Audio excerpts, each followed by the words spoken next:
Do epic shit. Book by Ankur Warikoo. Introduction. His book may very well turn out to be the most useless book you will ever buy. Because nothing in this book is something you don't know of. This book is not going to be a revelation. It is meant to be a reminder. A reminder of how life happens to all of us, in a similar yet unequal fashion. This book is not going to say something new. It is meant to put words to your thoughts. Thoughts that we all feel, repeatedly, but rarely stop to make sense of. This book is not going to change your life. It is meant to make you more aware. So that you make choices in life from a state of awareness and not ignorance. This book is a compilation of my thoughts that I have shared on social media over the past 12 months. Most of which come from my own reflections, my own observations, my own experiences. Back in school we used to play this game called book cricket. Book cricket. Where we would open up a book to a random page, and the page number would determine how much we scored on that ball. I imagine this book to be one such book cricket, except we don't score runs. Instead, here we are reminded, we put words to our thoughts and we become more aware. If I could make a suggestion, play book cricket with this book. Every day, open a random page. Read 1, maybe 3 pages. Reflect upon them. Maybe make some notes. Or just smile at how it made you feel. And then come back to it the next day. If on any day you find yourself saying, I needed to hear this today, consider me the best-selling author of the century. Stay awesome. Stay focused. Do epic shit. Part 1. Success and failure. My relationship with success has been driven largely my relationship with multiple failures. The mistakes that I have committed, relentlessly, over the years. The failures that I sat down with and reflected upon, that made me inch towards success at the most unexpected times. This part of success isn't necessarily about prescriptions on how to get successful. It is rather about defining what success really means to you, staying true to that, and then using failures as reflections to create your own success. Nothing beats the feeling of having done more in 24 hours than what the day expected you to. You planned to do 5 tasks this morning. Ended up doing 7. With more productivity. And far greater energy. That joy, that emotion. When you've exceeded your own self, is true achievement. Breaking your limits without even expecting to is the powerful way to see how much more you are capable of. Others' success will generate massive self-doubt every morning when you get up. Get up anyway. A year from now, you will wish you had started today. Start today. Time goes away and leaves us with only one of these two things. Regret or results. A year from now you will wish you had unfollowed emotionally draining people. A year from now you will wish you had said no more often. A year from now you will wish you had said yes to yourself more often.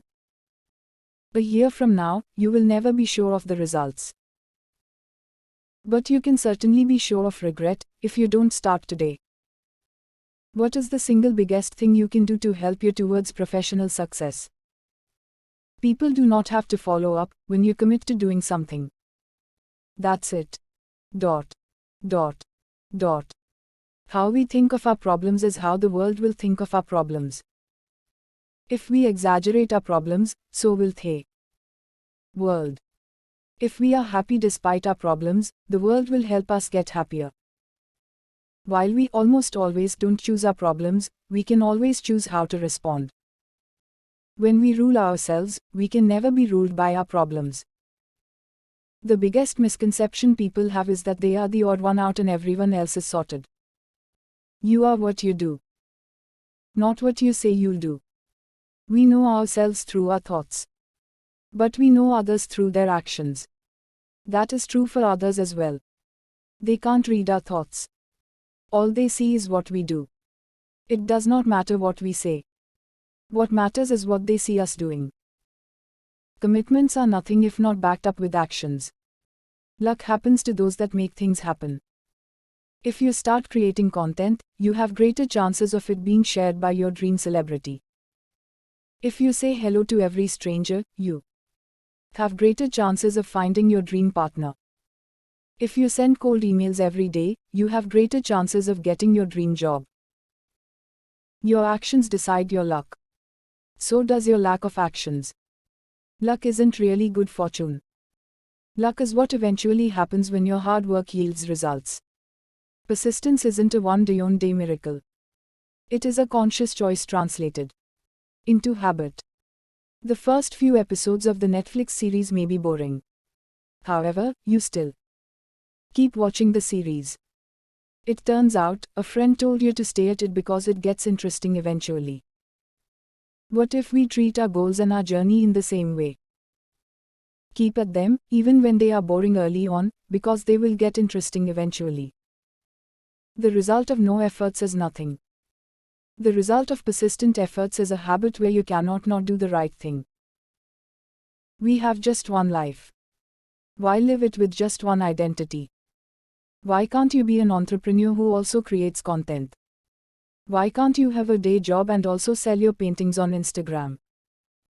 Why can't you be a professional sports person along with applying for B schools? We crave novelty, yet settle for a one-career life. We crave novelty, yet choose to define ourselves by just one role, one title, one function, one designation. We have one life. But we don't need to be one person. Consistency plus authenticity is the magic formula to crack the content game. The content game magically helps you when you are creating content at regular times daily, thrice a week, weekly. You are you. You do not have to be someone else. This makes you enjoy the process. You find the hard work easy, and it becomes effortless for you, while everyone wonders how hard it must be. If you are not authentic, you will struggle to be consistent. No one can put up a facade for long. True, not just for content. True, for life. The world will constantly be defining success and failure for you. Realizing this is what is called self-awareness. Self-awareness. Got a job. Success. Got a job with CTC less than the neighbors. Failure. Got married by 25. Success. Got divorced by 30. Failure. The truth is, your current rules of success and failure have been written by the world. Go ahead and rewrite them for yourselves. If you stay true to them, it doesn't matter whether you are a failure according to the world. If you don't stay true to them, it doesn't matter if you are a success according to the world. Success is a relationship you have with your own self. If you are unhappy with where you are in life right now, do not wait to find out what you should be doing. Move out of where you are in life. Set out on that exploration. Don't wait to identify a destination. Moving out doesn't mean quitting what you have. It means giving yourself the space to explore other things. If you are in a job that you hate, but it pays you well, stay in the job but move out mentally and emotionally. Make it your job to find new opportunities. The pro is the amateur who simply showed up every day. No one is born a pro. The pro is the amateur who put in their reps. The pro is the amateur who fell in love with the process. The pro is the amateur who chose practice and sleep over binge watching. The pro is the amateur who worked hard even when they had zero audience. The pro is the amateur who persisted even when nothing seemed like it was working. The pro is the amateur who refused to be called an amateur and chose to let their hard work do the talking. The pro is the one who chose discipline over excuses. Even when you know things may never be the same again, apologize. Because you should. You know you are not going to be forgiven. Still, you should. Because that is the right thing to do. That is what the other person seeks. That is what our role is, for the other person in the relationship. You may not be wrong according to you. Yet, if apology is what makes others have their redemption, it is the right thing to do. Doing what is right never comes with reasons. Because the right thing is the ultimate reason. Don't measure how valuable you are by the way you are treated. The world is going to treat you how it wishes to treat you. You don't control that. You only get to choose who you listen to. If you measure your worth by those who don't treat you well, you are choosing to do so. There is someone out there who values you. Starting with your own self. Whatever you are feeling today will fade away. That thing you imagine as the worst thing ever. When it happens, it will feel like that. You will get up every day and it will be the first thing you will think of. Until one day, when it won't be. No matter how happy you are, how sad you are not going to remember how happy or sad you were tomorrow. Our emotions and feelings are temporary. We think of them as permanent. What you think is the worst thing in your life isn't the worst thing. Most sports are not played on the field. They are played in the mind. The best sports people have coaches who work on their mind training. Playing amidst the pressure of millions of eyeballs. Performing despite the media frenzy. Doing their best even when they're going through a heartbreak. Sports aren't only physical. Because anyone can get physically tough. Sports mostly involve mental game. No one sees it. Only you. It's the victory, the control of the mind, the joy of deciding what to focus on that leads to victory on the sports field. The inner world drives the external one. Always. The biggest roadblock to learning is ego. Your ego keeps you from asking questions to those younger than you. I must know everything. How could I be so naive? It's impossible that I can't do it without asking them. Ego is a bubble. Instead of bursting it and seeing what all lies outside, we invest most of our energy protecting it. To know what you don't know is power. To ask and learn what you don't know is a superpower. When you say you have 5 years of experience, is it 5 years of experience or 1 year of experience done 5 times over? Doing the same thing over and over years does not make you gain experience in those years. Doing different things out of your comfort zone, to stay curious, to never rest on your laurels, to expand what you know, these truly sum up experience. Living as a template because it's comfortable isn't experience. It is choosing to not have experience. The only template you need to follow is learning how to bulge out of your comfort zone. That's it.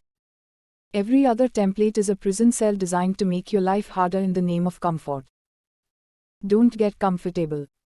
Finding a mentor is a journey everyone should embark upon.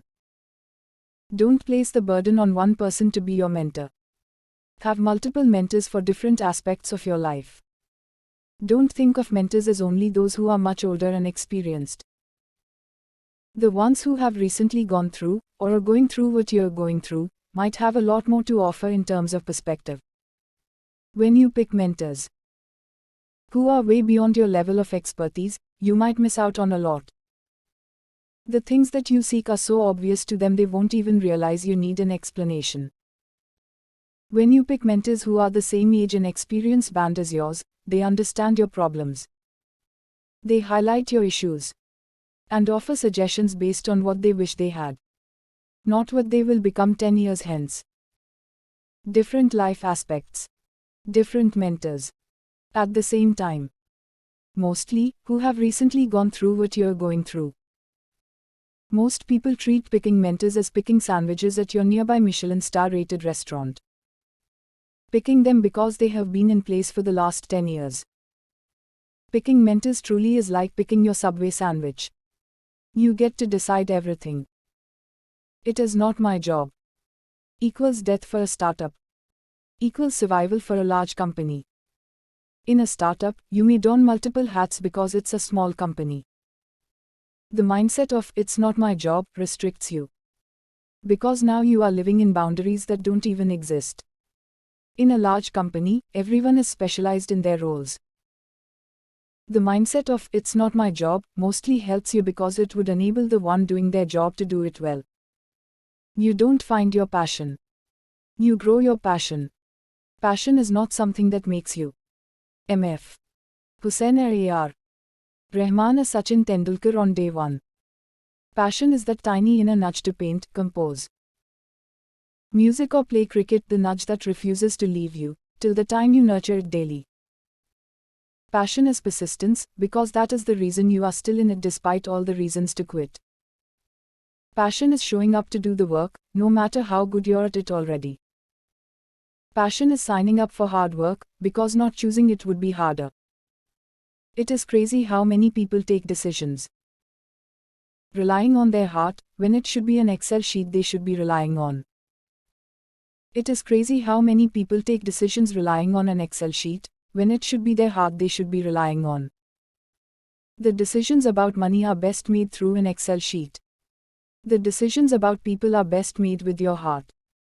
We were all born with the innate ability to ask questions endlessly. And then school and parents kill it. There was nothing wrong with us as kids, except our environment that told us that asking questions is a wrong thing. Don't ask silly questions. Shut your mouth. That's dumb. False. It's okay to ask questions. It's okay to be genuinely curious to know more. It's more than okay to ask even if others would think it is dumb. You may have numbed yourself because it was not cool to be curious. It helps to know that nurturing your curiosity cat is the coolest thing in a world where people are scared of being called dumb. Once you succeed, people see only success. If you fail, they see only failure. They don't see the journey. Only you do. It is on this journey that your life was lived. No one sees the multiple failures before that one huge success. No one sees how you overcame your habits and systems despite having failed, because they focus on the end result, that you failed.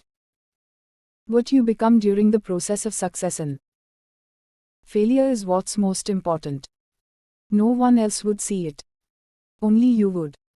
So be it, because that is your true life. Success or failure happened as a result. What you did and who you became was your life in true essence. Success and failure were merely outputs. What you carry in your heart to reach the destination is conclusive. If you often worry about what people will think of you, you will often end up doing what people want you to do. If you worry that people won't like your decisions, you will make decisions that would please them. If you do not care about people's opinions, you would finally do what you want to. Thinking about what people think of you is living in a prison cell with bars only in front of you. There is open space for you to run on the sides, yet what you choose is staying behind those bars. The simple formula to get out of those bars. Ask yourself, what do I want? Single quote. 3 relationships that define almost everything that happens to us in our lives. The relationship we have with money. The relationship we have with time. The relationship we have with ourselves. No one expects a CA to make a visually colorful resume. No one expects a musician to send an Excel sheet proposal. No one expects an engineer to send a video resume. Which is why they should consider doing it. Fighting the stereotype is a great way to get attention. If you send a resume that is not how your resume must be, but rather how you are, most companies would react in 2 ways. They'd either hate it, or they'd remember you. Both are good signs, as now the companies select going by who is worthy of you and which ones are those you shouldn't be working with. What if I get rejected? But what if you get rejected from the place where you are supposed to be an original and you tried to fit in by sending a standard resume? Being yourself is the coolest way to get attention. Which is scary for most people. Which is the reason most people don't. There is temporary discomfort in doing the unconventional. There is permanent discomfort in living life as a template. It is going to be scary and uncomfortable walking your own path. Guess what's even more scary? To walk by the path that everyone walks on, only to realize you never wanted to walk on that path. It is indeed a lot of resistance to break the chains of convention and do your own thing. However, it saves you from a ton of inner resistance for the rest of your life, allowing for the path you could take, the regrets you could avoid, and the joy you could accomplish. Just by doing the unconventional and resisting the obvious. You can be yourself and be rebuked for a year. Or you can be someone else and never face yourself in the mirror. Why choose the latter when the former is the easy springboard to jump away from the herd? While you are building your skills, the most important thing to build is your reputation. Your goal is to make people say, "I am not sure if she knows how to do it. But I am certain if told to do it, she will definitely figure it out. I trust her." Mistakes I made in my 20s. Mistake 1. I continued to pursue my education because I was good at it, without ever asking myself if it made me happy. Just because you are good at something doesn't automatically ensure you are happy doing it. Mistake 2.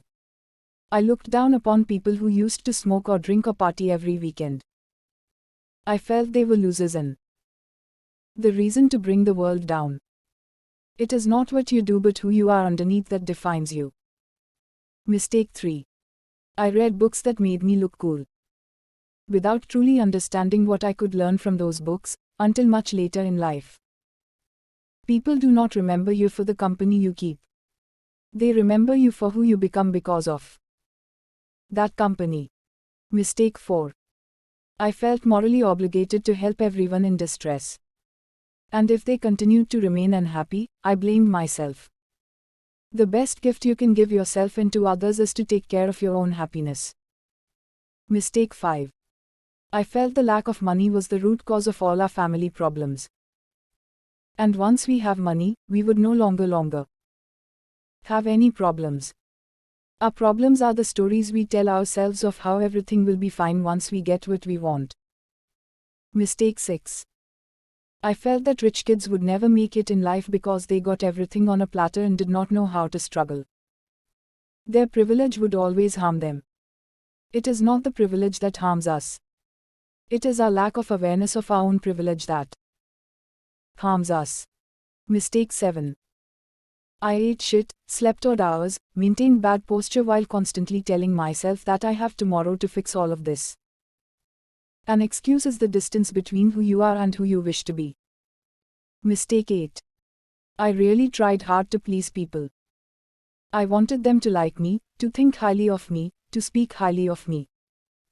If your happiness depends on external validation, then your happiness depends on something you do not control. Mistake 9. I took loans because I didn't have money yet. And I kept telling myself, but I will have money in the future. And that's why it is okay. If you do not have the money to pay for something right now, you do not have the money. Mistake 10. I didn't think subjective topics such as psychology, business ethics or human resources were needed or even important. Business is all about finance and marketing. Business is all about people. How well you know them. And how you treat them. Mistake 11. I assumed if I speak well and speak confidently, it would cover up for the lack of content I have. You cannot lie on stage.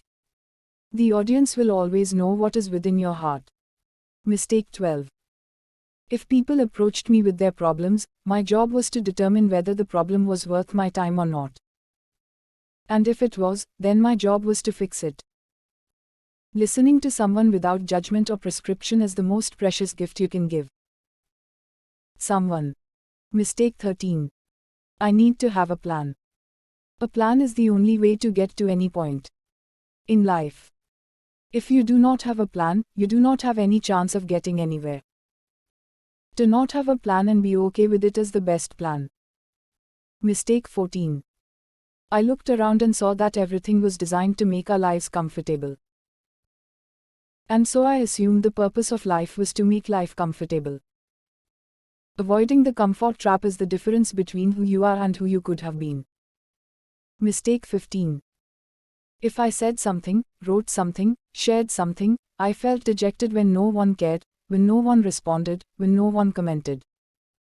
No one owes you their time and money. You earn it, every day, by the work you do. Mistake 16.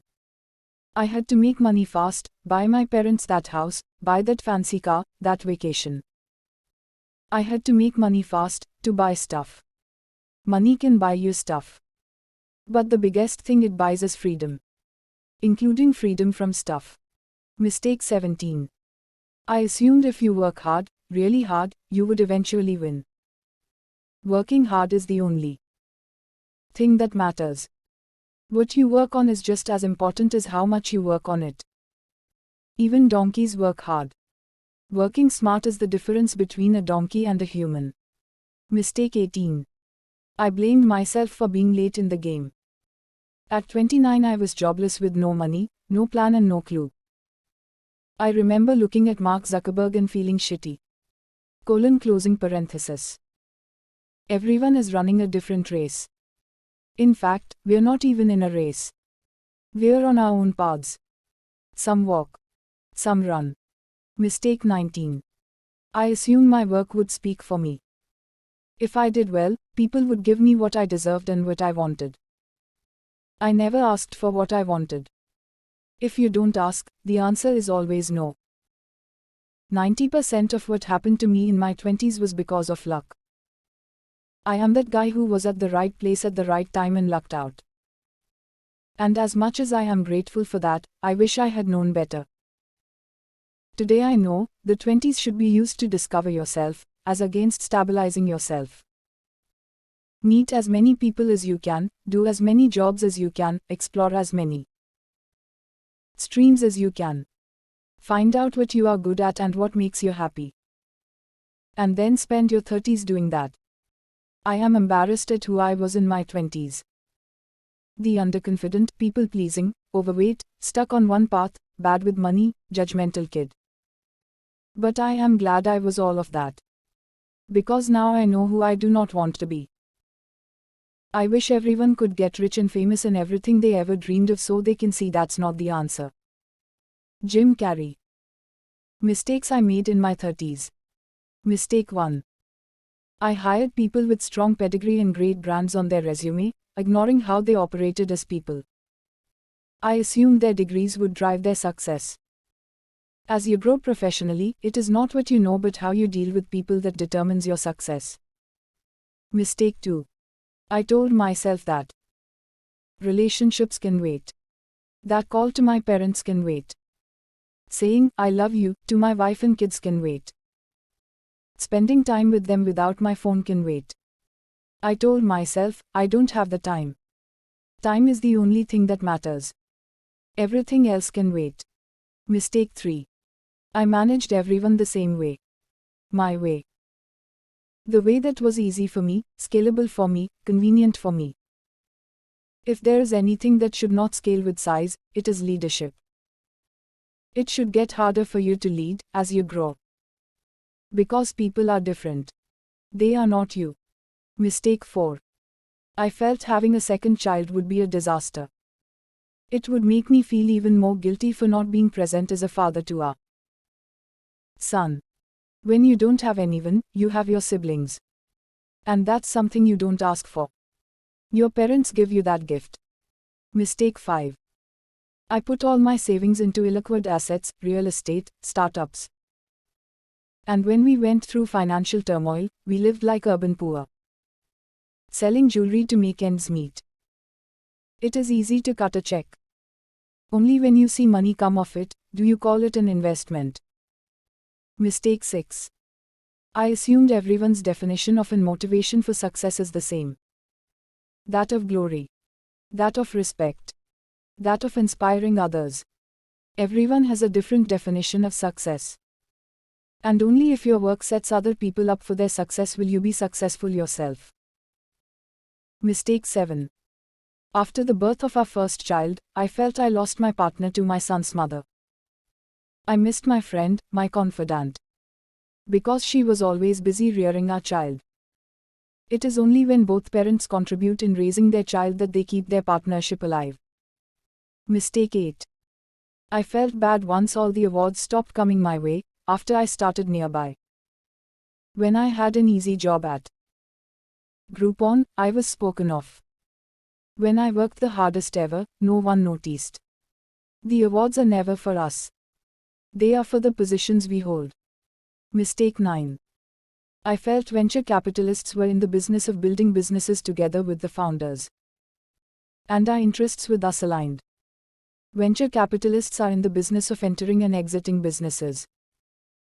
And that often means the interests will eventually clash. Mistake 10. I was convinced I would do well financially if I became an entrepreneur. I would raise tons of money and be worth millions. Never start up because you want to make money from it. The odds of making the same money through a boring, professional career is much higher. Mistake 11. I assumed people would be okay if we laid them off and found them another job. No. Laying people off is rarely about the job. It is about their self-respect. Self-respect. Mistake 12. I maxed my credit cards, borrowed money from friends, delayed my payments, just so I could continue to maintain the lifestyle that I had.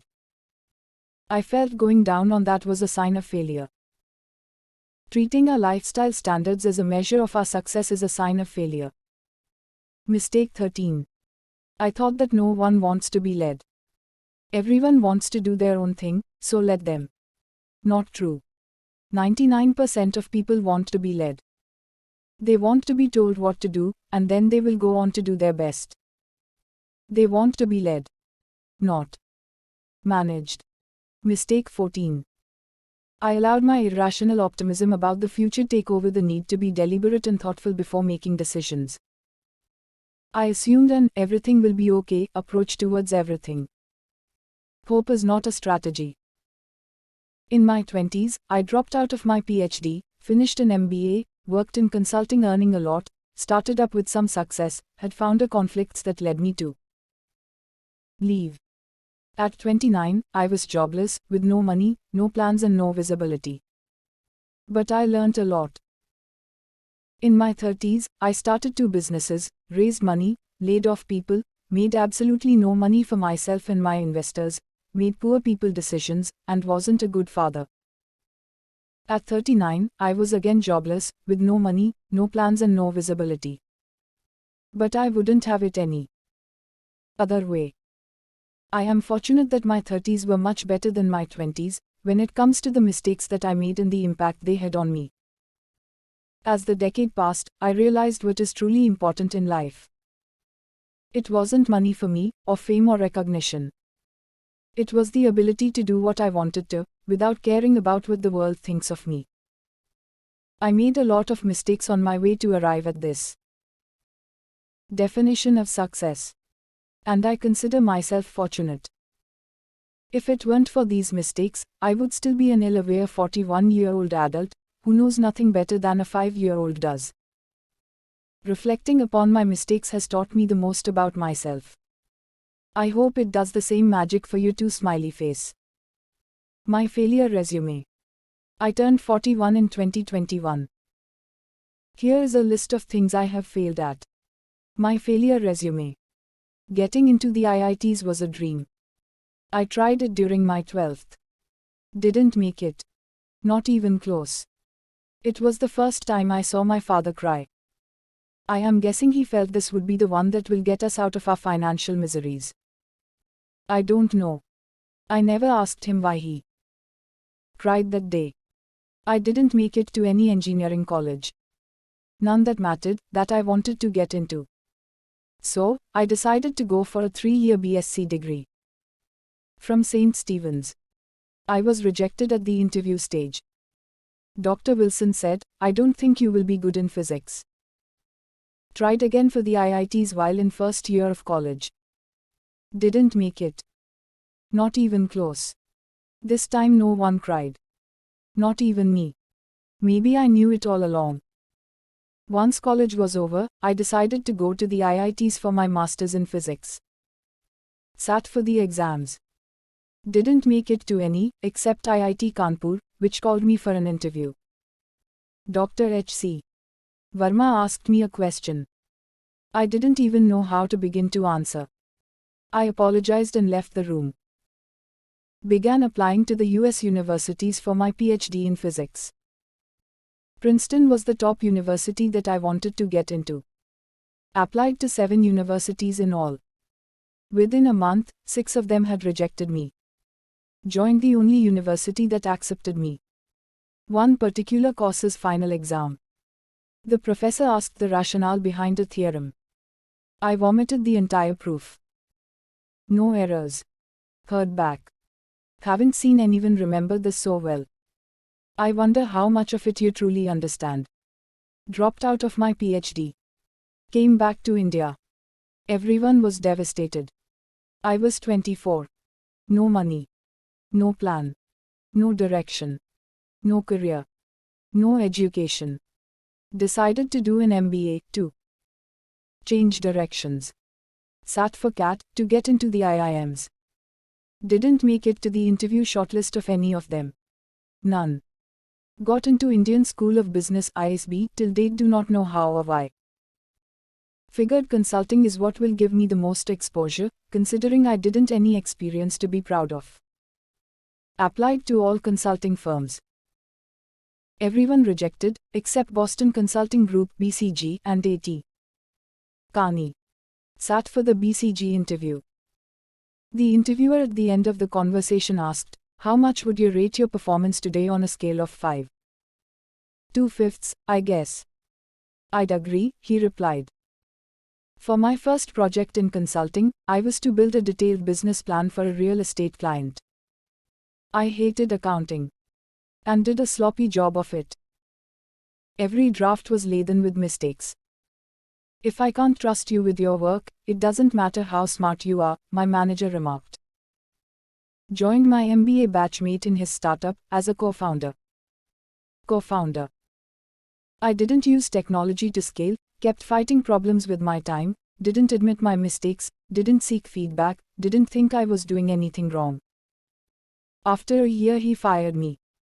He did the right thing. I was 29. No money. No plan. No direction. Decided to take up a job and thought product management was the right role for me. Applied to Google and Facebook. Never heard back from either. Decided to start up instead. A food company. Pitched to Indian Angel Network, Mumbai Angels. And 11 high net worth individuals. Everyone rejected the idea. At that time, I thought everyone rejected me. Got the opportunity to run some of Groupon's APAC markets. Didn't know how to delegate. Didn't know how to lead from a distance. Didn't know how to get results through others. Failed miserably as a leader and manager. Got the opportunity to buy Groupon's India business by raising external capital. Pitched to 23 venture capitalists across the world. 22 said no. Launched a referral program on Nearbuy, without the checks and balances. Lost 11 crore rupees in a month. Thought the growth, even if unprofitable, would excite investors. So money would eventually come. Running fast out of money. We had to reduce our burn. Laid off 80 people out of 300. Stood in front of the company apologizing and crying. I had failed everyone. And myself. In my irrational optimism, we had signed up for a much larger office than required, after the buyout. With no money, we began subleasing the office. Once the lease expired, we had to vacate. Leaving our tenants high and dry. They thought we would never leave. I did too. Began the process of fundraising again. Pitched to 68 investors across the world. 67 refused. One gave us a term sheet and withdrew before we signed. All this while, we took salary cuts to reduce our losses. And my personal expenses were greater than the income. I had no savings. All my savings had been invested in Nearbuy. I had to borrow from friends. Both my credit cards maxed out. I had to keep my parents' house as collateral to raise money for my sister's wedding. To gift Vidur a bicycle on his birthday, something he had been asking for a year, we had to sell Ruchi's gold bangles. We surprised him when he came from school. He broke down. So did we. Despite my best intentions, Nearbuy could not become what I had imagined it to be. Investors lost their money. People lost their jobs. So many lost their confidence and trust. I failed to make it work. And realized I should not attempt to, anymore. I was 39. No money. No plan. No direction. A resume is such an interesting document. It is a showcase of all the great things you have done, accomplished and are proud of. But it never talks about how you reached there. The failures that got you there. My life is so much more about my failures than any of the little things I have managed to accomplish. For the first 6 years of his life, Vidur used to draw the family with me holding a phone in my hand. That is how he remembered his father. My parents didn't hear from me for days, because I was busy trying to make amends around my other failures in life, not realizing that through this I was carving out yet another failure. My investors and colleagues trusted me, with their money, their careers, their time. And I failed to keep their trust intact. I played with their money, their careers, their trust. Always hoping that I could do something to redeem myself and get it all back. But it didn't happen. And that is my failure. And that is my story. I am so blessed to have lived my life. Would I go back and change anything? Most likely not. I wish I had acted better. Been better, done better in the past, but I wouldn't have it any other way. I am who I am because of these failures. The scars that you wear on your body. Don't regret them. Don't hate them. Don't reject them. They are signs of a battle you fought. And even if you lost, the scars were left behind as a reminder of who you were and who you can be. At the end of the day, when you undress yourself, the scars tell a story that only you know. Don't wish for more scars. But surely be aware of the ones you have. Perhaps one day you will be proud of them as well. PS1. It is easy for someone to assume that where I ended up in life, colleges, companies, investors, etc., were not my first choices and hence were not the right choices. That is not true. I was rejected by everyone. But those colleges, companies and investors accepted me. They are no less in my eyes. Never. PS2. I am insanely lucky. So lucky that it shocks me at times. So, it might be easy to conclude that all of this is humble brag and I have actually enjoyed a lot of success. My success remains unexplained. I cannot justify it nor can I claim it. PR2. Habits. For the longest time, I have been a student of habits. I don't set goals, for 2 reasons. You do it for a destination, instead of becoming someone in the process. You invariably start chasing another destination, upon reaching one. Instead, habits have come to help me in the smallest to biggest things in life. Be it a habit of sleeping on time, or recording videos religiously for 4+ years, when no one was watching me, or writing my blog since 2005, which has somehow eventually led to this book. I love habits, because the kind of person I become pursuing them opens up multiple doors, instead of chasing goals that may perhaps lead to just one door if one gets lucky. Habits build us, goals lay us barren. The trick to waking up early is not waking up early. It is sleeping on time.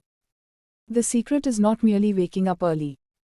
Any alarm clock could do that for you.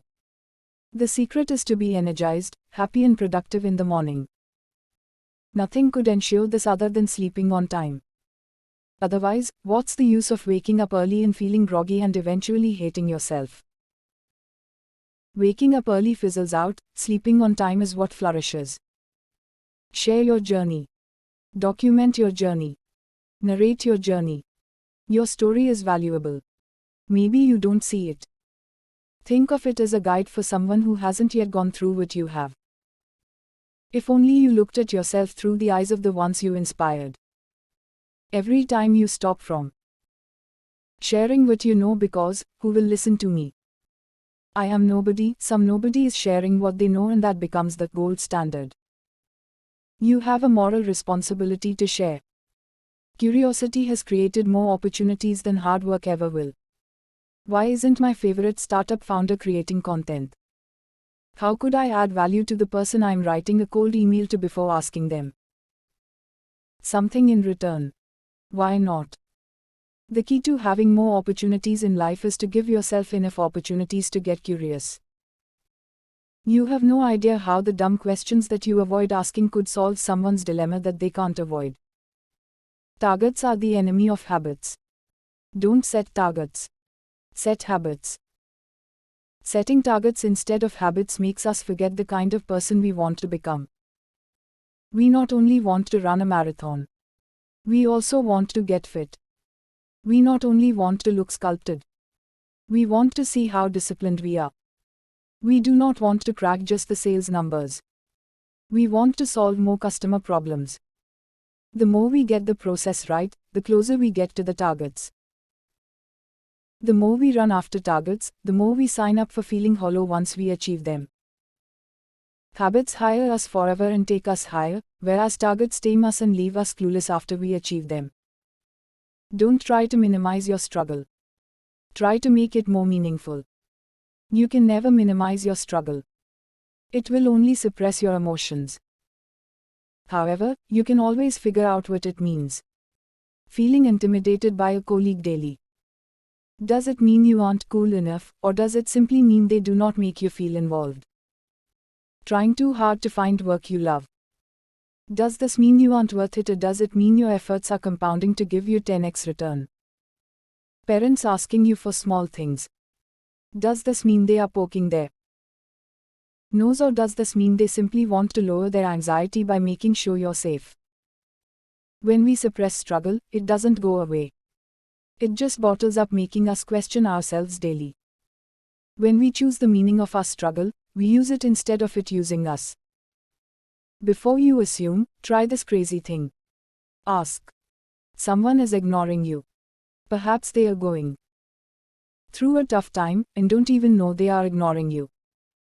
Why not ask? People aren't good to you. Maybe they are trying to be good to themselves as well. Why not ask? Want to talk to your parents? Maybe they want to, as well. Why not ask? Asking is the best thing to do before making assumptions. It either validates your assumption or you get to understand people better. Either way, you get to be a better communicator. Win-win smiley face. Most important skills today that are hardly taught. Humor. Storytelling. Managing money. Human psychology. Cold emailing. You won't get out of laziness for something you don't want to do. I wake up at 4:30 a.m. every morning. After meditating, singing practice and reading, I head to play tennis. Daily. Whether it is 36 degrees in June or 6 degrees in December. Just because I love it. However, I might not do that to watch cricket on TV. Or I might not want to watch a trending series. I might certainly never make any effort to create a fixed deposit. Only because I don't want to. We don't need more productivity hacks. We need to spend more time with ourselves doing what we want to do. The best form of writing is the one that is written neither out of fear nor with the willingness to share. Write not because you want to be liked. Write not because you want more likes. Write not because someone else will be impressed by you. Write because you want to express yourself. Write because you will read it. Write because if you won't, your bottled up emotions will harm you alone. Write because if you won't write it, how will you ever read what you need? Write because no one could ever be your 2.0. To start the habit of reading books, read books that you will enjoy. Not books that the world thinks you should be reading. 3 things that will tell you what you consider as important in your life. 1. Your first hour after you wake up. 2. Your last hour before you sleep. 3. Your calendar.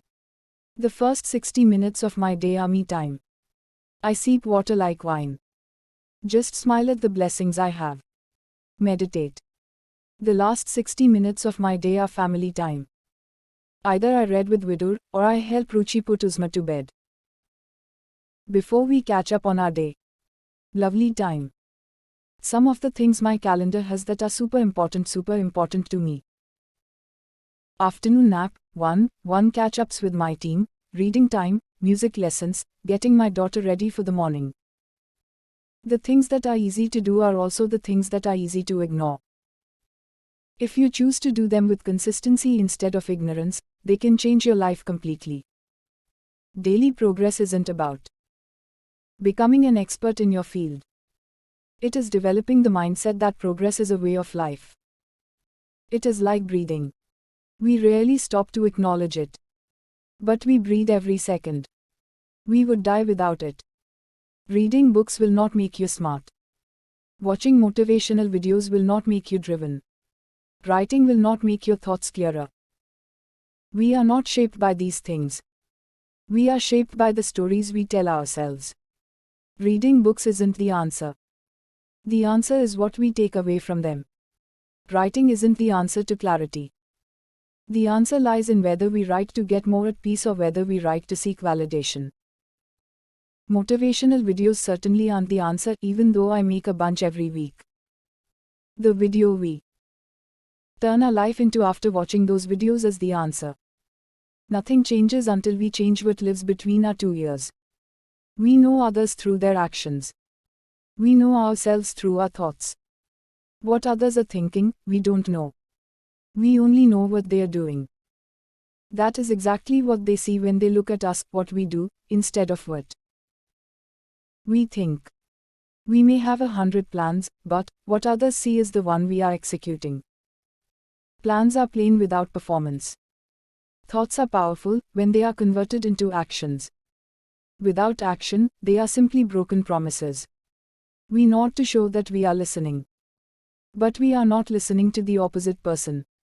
Instead, we are listening to our mind telling us what to say. When we listen, do we truly listen, or are we preparing a response in our heads? When we listen, are we coming with an open mind, or just a closed book that knows all the answers?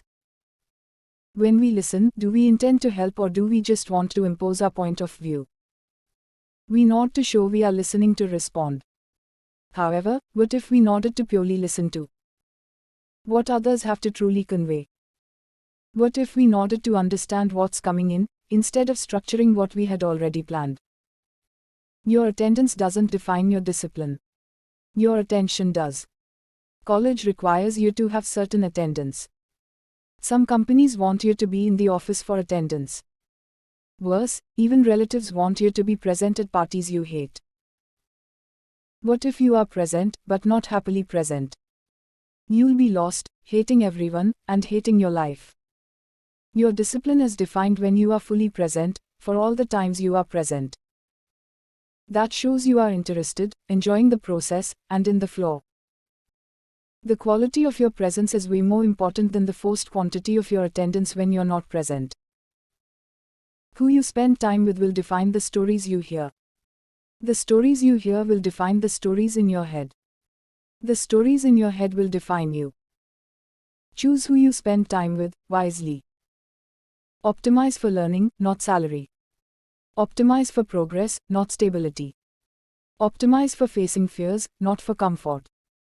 If you have 2 job offers with a similar salary, the one with growth is the one you want to pick up. If you really want stability in terms of money and career, no one gets it unless they embrace progress as their way of life. Comfort stems from facing what you fear. Staying in the comfort zone is the most dangerous thing to do. The things that are the easiest to do are the things that are the hardest to live with. Yet they are the only things that make our life easier. As a fresher, you do not have a hope in hell of getting noticed.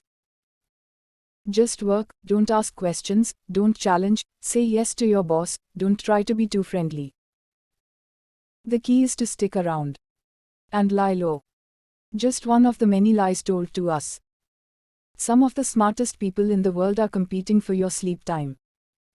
You know what that means. Your sleep is very important to you and to them. Don't let them win.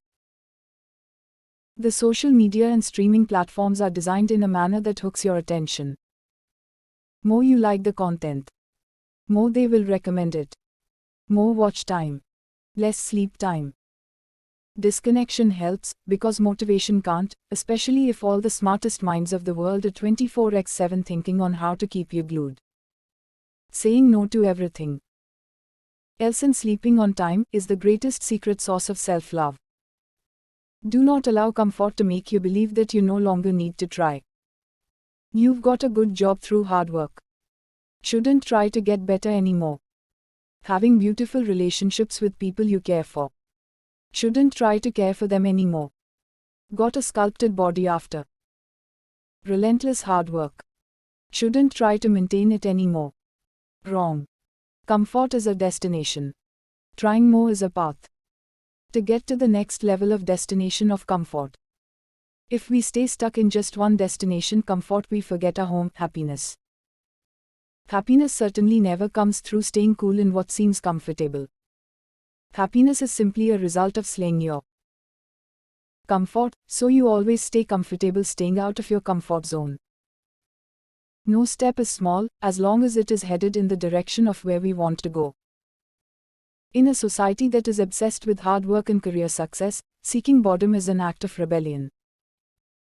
Seeking boredom through free time helps you feel comfortable in your skin. Seeking boredom in your own company makes you not crave for anyone else's company. Seeking boredom in the relentless daily habits makes you create success automatically. We want success and work hard to get there, hardly ever knowing that the hardest work is to seek ease in the mundane. Find it hard to say no to people, when you know you should. It's mostly because you worry about what they will think of you. If you follow the right set of people on social media, opportunities will come by design, not by luck. You become like the people you spend your time with online and offline. Approaching life questions. Complaining or figuring out solutions. Saying no to new things or asking, what if and why not? They are a result of the choices we've made to follow people online. And it's almost impossible to not have great opportunities because following the right people teaches you how to create your life around having new opportunities. A sneak peek into my habits.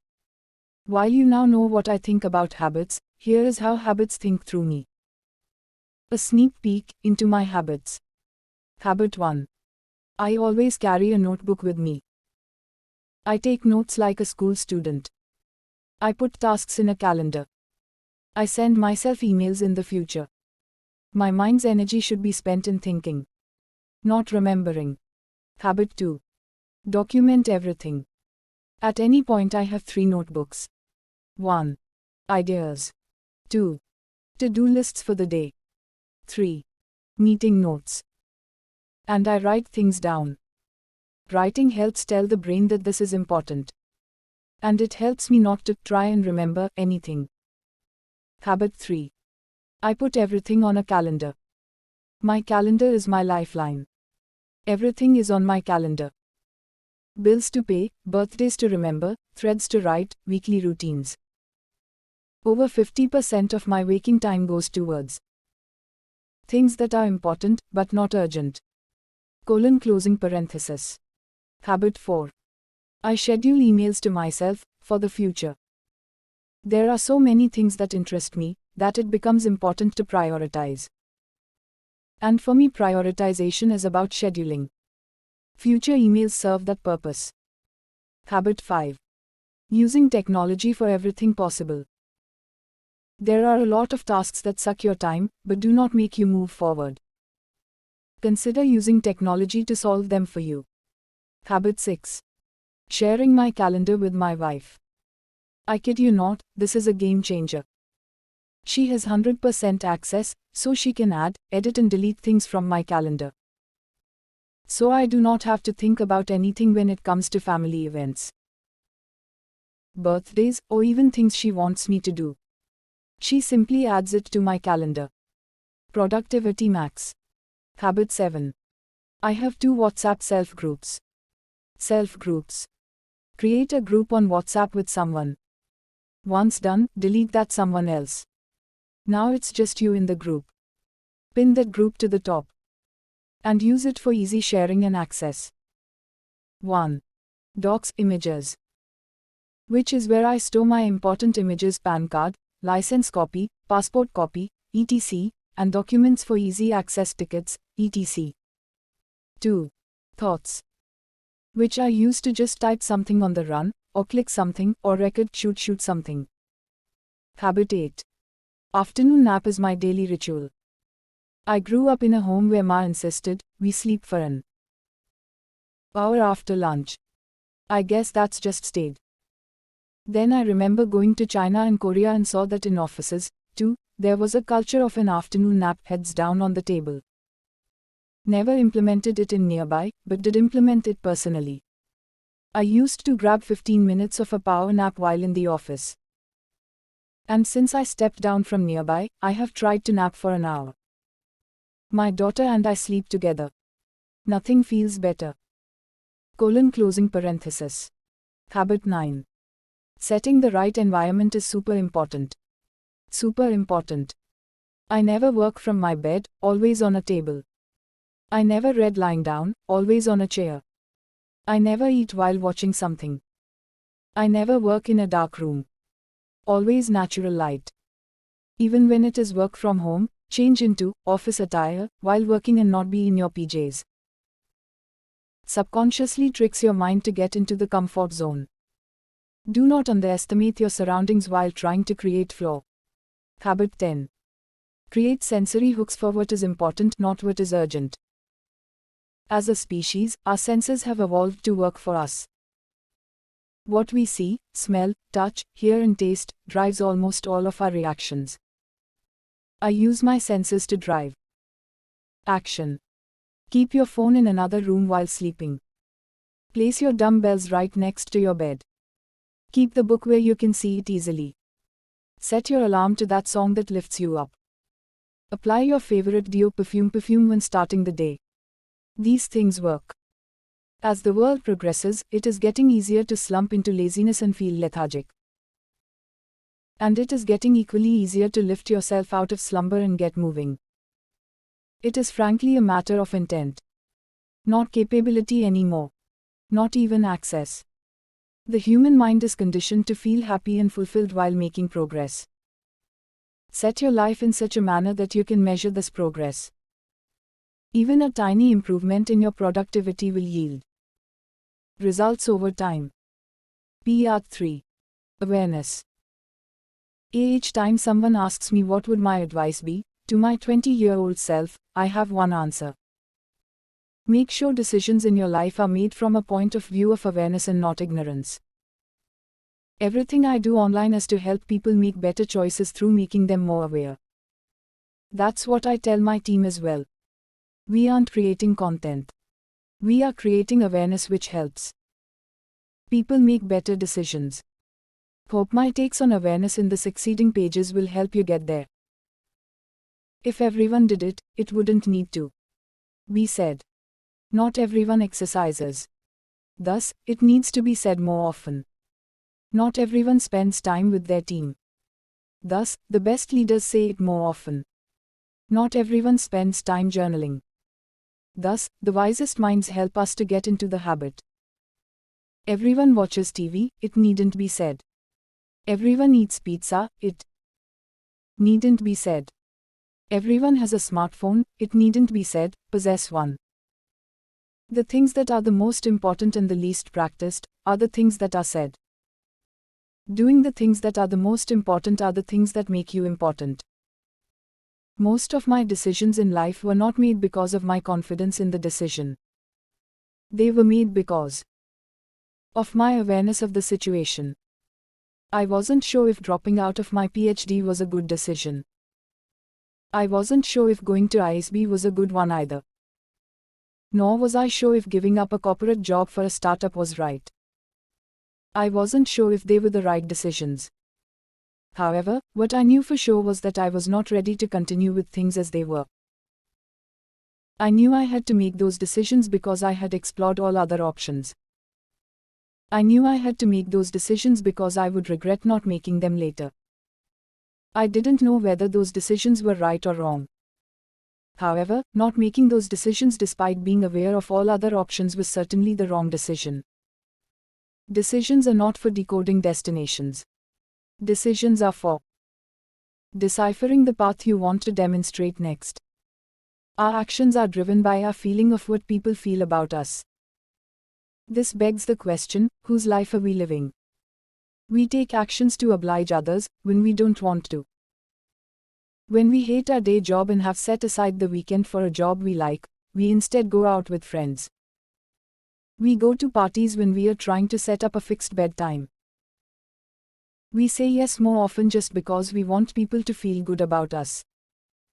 We thus end up feeling worse because of these tiny betrayals. In a world filled with people living their lives for someone else, a truly well-lived life is the one where we stay true to our own selves.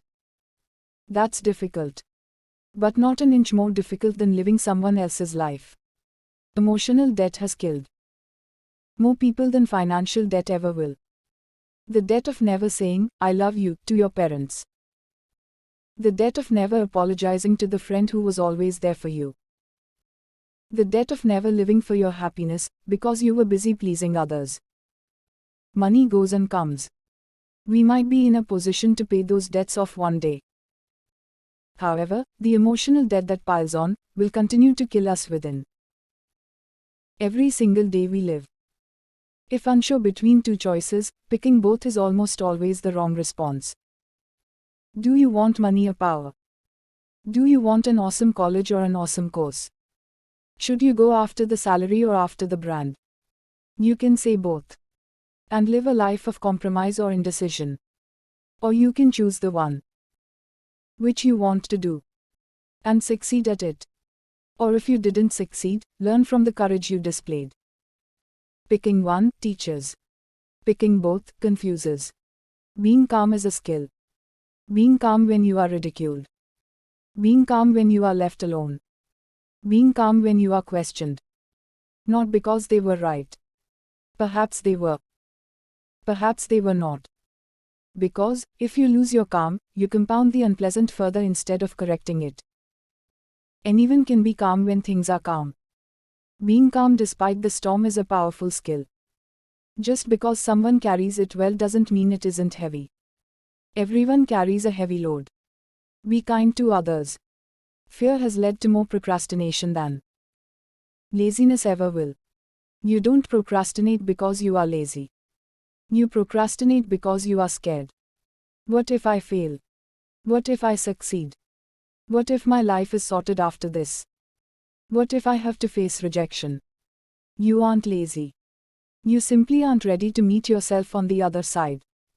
Because you won't have those reasons then, and living a fearless life isn't what you are used to. Finding security in your own achievement is the biggest achievement. Someone younger than you is always going to be making more money than you. That's the truth. However, no matter how much success you achieve, if you are still envious, are you truly successful? The world despises satisfaction. I believe satisfaction is the most powerful skill to have. Satisfaction in your journey. Satisfaction in how far you've come. Satisfaction in all the unwanted parts of you've scooped out. Satisfaction in your satisfaction. Only when you are truly satisfied, will you enjoy your journey on the other mountains to climb. Otherwise, you'll always be looking on the sides and overlooking the majestic view your own journey has. Do not confuse calmness with a lack of fire. Calmness doesn't mean lack of drive. It rather means having the power to turn that drive into actions. Calm people have the most fire, because they use their courage to do bold things, instead of using up that fire to speak. The calm is the fire. Because that is the fire that brings ideas to execution, thoughts to action, and tangents to tangibles. Your self-talk determines your self-worth. We are all the stories we tell ourselves. I'm a loser. I can never wake up early. I can never get along with people. Or, if I take small steps, I can do it. I am enough. I have handled more difficult things in the past. Every morning we wake up to live a life that runs through our stories. While looking at ourselves in the mirror, we can change the story we tell ourselves. Not making a decision because you are scared of making the wrong decision. If you don't move, you would have already made the wrong decision. When you make a decision, you will either succeed or you won't. When you succeed, you will know how life works. When you won't, you will learn a life-altering lesson. Neither of this will happen if you stay where you are. Movement brings momentum. Stagnation amplifies sadness. The best mental model for taking tough decisions in life. 1. Ask yourself, what's the worst thing that can happen? 2.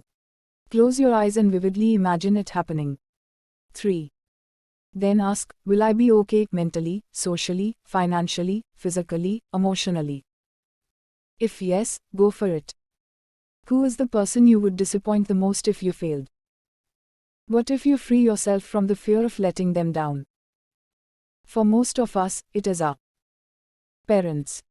We live our life in fear of letting them down. But we rarely have a conversation with them. A conversation to seek permission to fail. When the one person we are closest to tells us that they will continue to love us irrespective, we find the courage to face everything. Speak to them today. And tell them, I want to know that you will continue to love and respect me, even if I am in the worst position possible. They will never say no. If you are not having fun while doing it, people will see through it. You can see it everywhere, the vegetable vendor enjoying their work to the well-paid executive sad as hell in their work. Happiness and fun is a language that communicates through your face and your eyes. It isn't imposed. It speaks through who you are. The one thing that you can never hide. That is the best part about it. And the worst. That thing that you still haven't finished and you are mad at yourself for not doing so. It is simply because it is not a priority. You think you still have time. The unfinished art piece isn't a priority for you.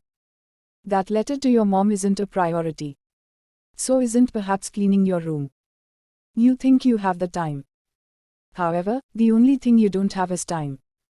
Priorities get published prima facie. Procrastination gets promoted to problems. Most decisions in life are reversible. But we assume they are set in stone. The second we think decisions are reversible, we start giving serendipity a chance. We can change most decisions once we make them. Most of us do not think so, because we attach outcomes to the decisions. If we start making decisions knowing they are reversible, we will discover how much lies ahead of us just because we decide and act. Serendipity happens to those who are not married to the outcomes. Instead, to the process. Knowing when to say no and saying it is a life skill. If you are authentic, if you are truly yourself all the time, you don't have any competition. No one can ever beat you at being you. Love to sing. Great. No one, in trying to be you while singing, can ever beat you. You love having a job instead of starting up. No one can ever beat you at enjoying your days at work. Being yourself in a world that is chasing a yo-yo-ed version of everyone else is the ultimate reward. Money, success, worldly pleasures, everything follows the person who chooses to be who they are. Money, success, worldly pleasures, everything but happiness follows the person who follows inauthenticity to make others happy. Merely knowing what you need to do is not enough for you to do it. Awareness is the start of the decision, not the end of it. Step 1 is awareness. Step 2 is execution. Step 3 is rinse and repeat. You won't go anywhere if you are aware but don't do anything about it. You will go everywhere if you are aware and take actions from that awareness. You know. You act. You learn. You know better. And you continue. It is better to be busy in the chase of finding yourself instead of being busy in the rat race and never know yourself. 6 months back perhaps you were trying your hand at music, along with your day job. You used to like it back then. However, you were more driven by lyrics. So now you've become a songwriter for small bands, keeping your day job. The world may call it a chase. So be it. It is still way better than slogging at doing something you hate, just because everyone else does the same. Better to be lost for something worthwhile, instead of getting lost in everything worthless. Comparing yourself to others is the biggest waste of time. Everyone had different beginnings, different temperaments of parents, totally different interests and hobbies, different ways parents perceived success, different teachers who taught you to fit in. And you expect yourself to outsmart someone else. It is an insult to your journey, and an insult to what all you have endured to get here. If you truly want to compare yourself to who you were yesterday. We always have two choices. 1. The easy one. 2. The right one. It's easy to delay the submission of your work. It's the right thing to submit within timelines. It's easy to gossip about a colleague. It's the right thing to understand their point of view. It's easy to do the easy thing. It's never ever wrong to do the right thing. You will be rewarded instantly for doing the easy thing. You will be rewarded eventually for doing the right thing. We aren't addicted to things. We are addicted to the emotions that these things generate. That car, that phone, that social media scrolling, those likes on social media, that brand of clothes, that restaurant, that gym, that cuisine, all of these things are what they are. Things. What we are addicted to is how these things make us feel about ourselves. It is not the things that are wrong. It is our inability to understand our emotions. Don't go to college just looking for a job, a title, a company, a function, a role, a salary. Go to college looking for yourself. What am I good at? What makes me happy? The purpose of college is not just education. Education is easily and massively available on the internet. The purpose of college is to figure out what you enjoy. The purpose of college is to explore different things, instead of settling down. The purpose of college is to find yourself. Take online courses. Pick up internships. Learn how to network. Join online communities. Freelance. Run a startup. Travel solo. Sit on as many chairs as you can before you find the one chair on which you feel you belong. If you don't ask, the answer is always no. We always have choices. No one's ever stuck. We are just scared to make those choices. We always know what to do. We are scared of what our best friend might say. We are scared of what our neighbor might gossip. More than anything else, we are scared of failing, or even trying. So, we stay where we are. Safe is better than sorry. Nope. Risk is better than regret. Those in your 20s. Look around you. People are full of regret. Understand what led to that regret. That will tell you what not to do. Those beyond their 20s. Look at you. You are full of regret. You know what led to that regret. Tell others about it, so that they know what not to do. Do not choose the person you learn from. Choose what you learn from them. The most dangerous people in the world are not the ones who are ignorant. They are the ones who are ignorant but believe they are right. You don't control what the world says about you. You control what you say when the world says something about you. The world is invariably going to talk about you. This shouldn't come as a surprise. The consequences of those conversations are what you get to decide. You get to control them. Because how you respond is how the world will treat you further on. So, in a way, the way you respond to the world is the way you teach the world how to treat you. Spend years doing something that you do not enjoy anymore. Think of the time that lies ahead, not of the time that lies in the past. Whatever has happened, has happened. For good or for bad, you cannot change it. But the day you realize what you're doing doesn't work for you anymore, you have two options to choose from. 1. Continue with it, because I have already spent so much time doing it. 2. Consider what lies ahead. Every single second you continue to hold on to the time gone by is a second away from shaping your future. The past, however hardworking, shiny and glamorous it was, if it doesn't hold relevance in your present, it makes zero sense to drag it into the future. People will help you only when you have helped them understand how they can. The best way to get help is to make it easier for people to help you. The best way to make it easier for people to help you is by being specific. The best way to be specific is to reflect upon where exactly you need help and why. The distance between I could have and I have is regret. I could have continued with my PhD in the US, done well in it, despite the fact that it did not make me happy.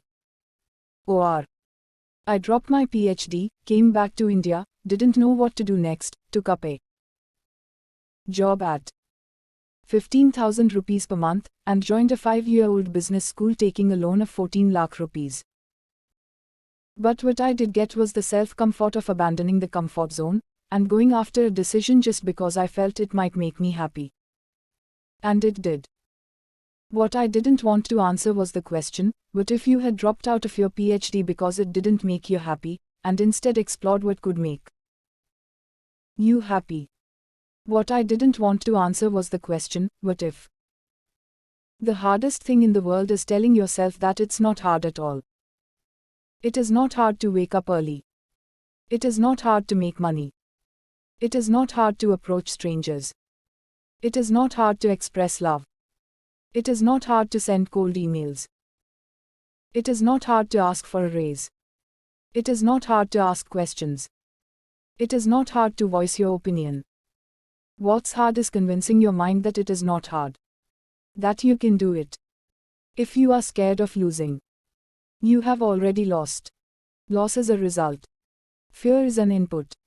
You don't control your results. You always control your inputs.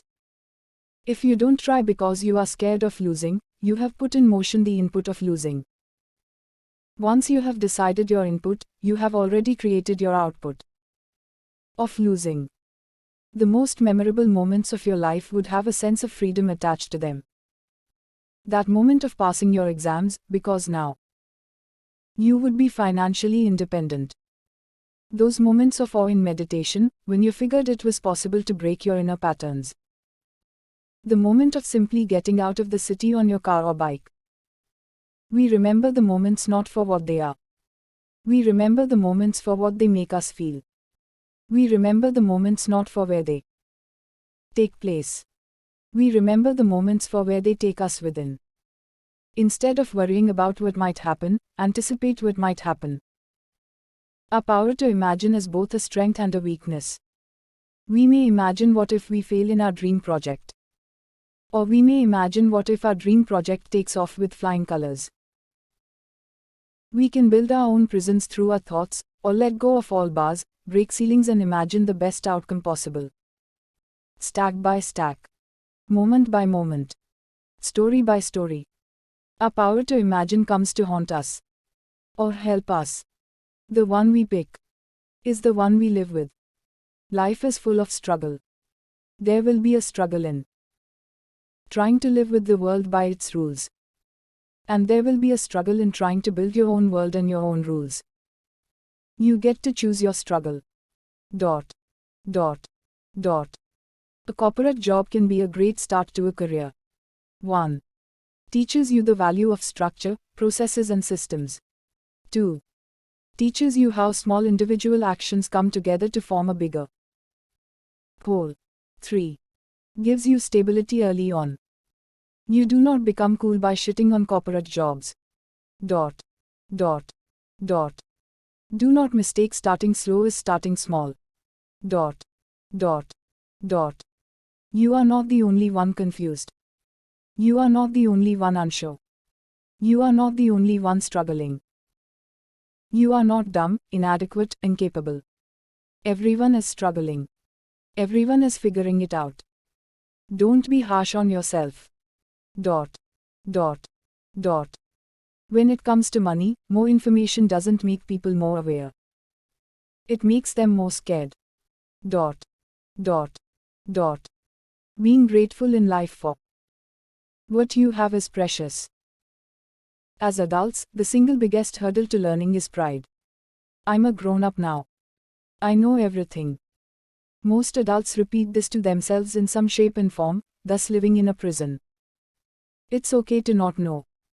It's okay to accept things you don't know. It's more than okay to learn even after you've become an adult. Because those who learn, irrespective of their age, are the ones who continue to grow. The greatest illusion is that life should be perfect. People who are enjoying their lives are at a competitive advantage. Imagine having all the money you want and being miserable. Imagine living life on your own terms and enjoying it like no one else. Smiley face. Joy is the ultimate advantage. Everything else just follows. If you didn't say it earlier, don't say it during your exit interview. Instead of giving vent to your anger at the time of leaving the company, it always helps to have a conversation with your management when you are part of it. The best companies get built by candid conversations, instead of irreversible irritations at the time of your exit. A meaningful job need not be one that completely consumes your whole life. You may love your job and find impeccable joy in it. Yet if it leaves you with zero or little space for yourself, it is not the one. It's important to have your space. It's super important to not let your job encroach upon your life. And it is respectful of yourself to respect those boundaries. To find meaning in your job is beautiful. Your job being the only meaning of life is scary. To not have a plan and be okay with it is the best plan. It will take everything to get to that point. We are all told, you gotta have a plan. If plan A doesn't work, then plan B. If plan B doesn't work, then plan C. So on and so forth. Always gotta have a plan. However, imagine yourself being asked, where do you see yourself 5 years from now, and you reply, I do not know. And I am okay with that. That right there is liberating. It is freedom. That is being at peace with where you are in life, with who you are in life. If you are comfortable dancing in public without alcohol or drugs, you are at peace with who you are. If you feel high without being high. If you are intoxicated by joy instead of substances. If you love to express yourself without numbing your senses. You are at a place of untouchable joy and peace. The only intake you need is more self-belief that you are just perfect as you are. The easiest way to learn from mistakes is to read books. The next option is to commit them yourself. Books are a great way to learn from mistakes someone else has made over their lifetime. Why would you want to commit them again? If given a choice between a 300 rupees book plus a couple of hours reading it or 10 years of making mistakes, what would you choose? You can get anything back in life but not time. And the best way to collapse the timeline is by deriving lessons from others' timelines and making them your own. Resisting the obvious is a great way to change your orbit. If you do what everyone else will do, you will end up like everyone else. Here's how I resist the obvious. While making a decision, I ask myself, what would most people do? Then I consider alternate options. This one question has led to so many opportunities in different directions than I could have imagined had I opted for the obvious route. Only when you go against the flow will you find your own flow. Complaining has never ever led someone to a solution. Complaining amplifies the problem. It justifies why it exists. Makes us feel the victim, the person subject to the miseries created by the problem. All of this robs you of your power. And tricks you into believing that you don't have any. If you had to choose just one habit for the rest of your life, let it be of not complaining. And see how effortlessly you reach solutions. The real problem was never the real problem. The real problem was the compound interest of complaining. Working out teaches you discipline and patience like few other things do. You can't buy a fit body. You can't get fit overnight. You can't cheat to get to a fit body. You can't ride on someone else to get a fit body. You can't blame anybody for not being fit. Neither can you ask someone to get fit on your behalf. It is only going to happen if you show up every day. And be patient. And that's a valuable lesson. For life. The most dangerous people are those who run away from change. They are also the most energy-sucking. Don't ever fool yourself to believe you deserve to be where you are in life. Entitlement is a trap. It makes us look into the mirror and believe we have worked hard to be where we are. That we deserve it. The truth is, we don't deserve it. We are just plain lucky. Lucky that we were born and raised in a family that gave us love, food, care, shelter, education, value, and upbringing, because of which we sit on opportunities that we take for granted. And few outside of our world will get to experience even for a second of their lives. They work far harder than we ever will. Are most likely smarter than we are. Gratitude. Not entitlement. How you treat someone who has nothing to offer defines your value system. Your values don't help you grow. But in times of shit, they hold you together. You will get what you seek. Not what you desire. Not what you dream. What you seek. Fervently. Do you seek validation? Or do you seek contentment? Do you seek money and loneliness? Or do you seek money and happiness? Do you seek social status? Or do you wish to be not known for what you do? We may show to the world that we seek something different from what we truly seek. Yet hand on heart, we always know what we truly seek. And the universe has a beautiful system of landing what you ask for, on your plate. The question is, are we seeking things that make us seek even more or seek less? Part 4. ENTREPRENEURSHIP. I have been an entrepreneur on paper since 2009. I have been an informal entrepreneur though since the age of 11, when my friends and I started a comic renting startup out of a mat called as charpai in Indian households. We made 11 rupees the first day, smiley face. Along the years, I have learnt a great deal. Mostly through my mistakes. Reflecting on those mistakes and failures has helped me grow, much more than any success has. Here are my reflections, stemming from my love for entrepreneurship even before I knew how to pronounce it correctly. As a founder, if you won't show up every single day, despite how you are feeling or how the startup is doing or what the press is writing about you or your co-founders not working out or your product failing or your customers shouting, no one is going to do it for you. People would much rather work for a competent asshole than an incompetent nice guy. Entrepreneurship is f-king hard. The early excitement of building a team, planning a name, launching the first version will fade away. And insane details that life has, will begin to emerge. At that point, there is only one thing that will help. The stories you tell yourself. Keep reminding yourself of why you became a founder in the first place. You wanted to be happy. Doing it, feel fulfilled being one, or desired peace from it. Or whatever else it was. Because that is the only thing that matters.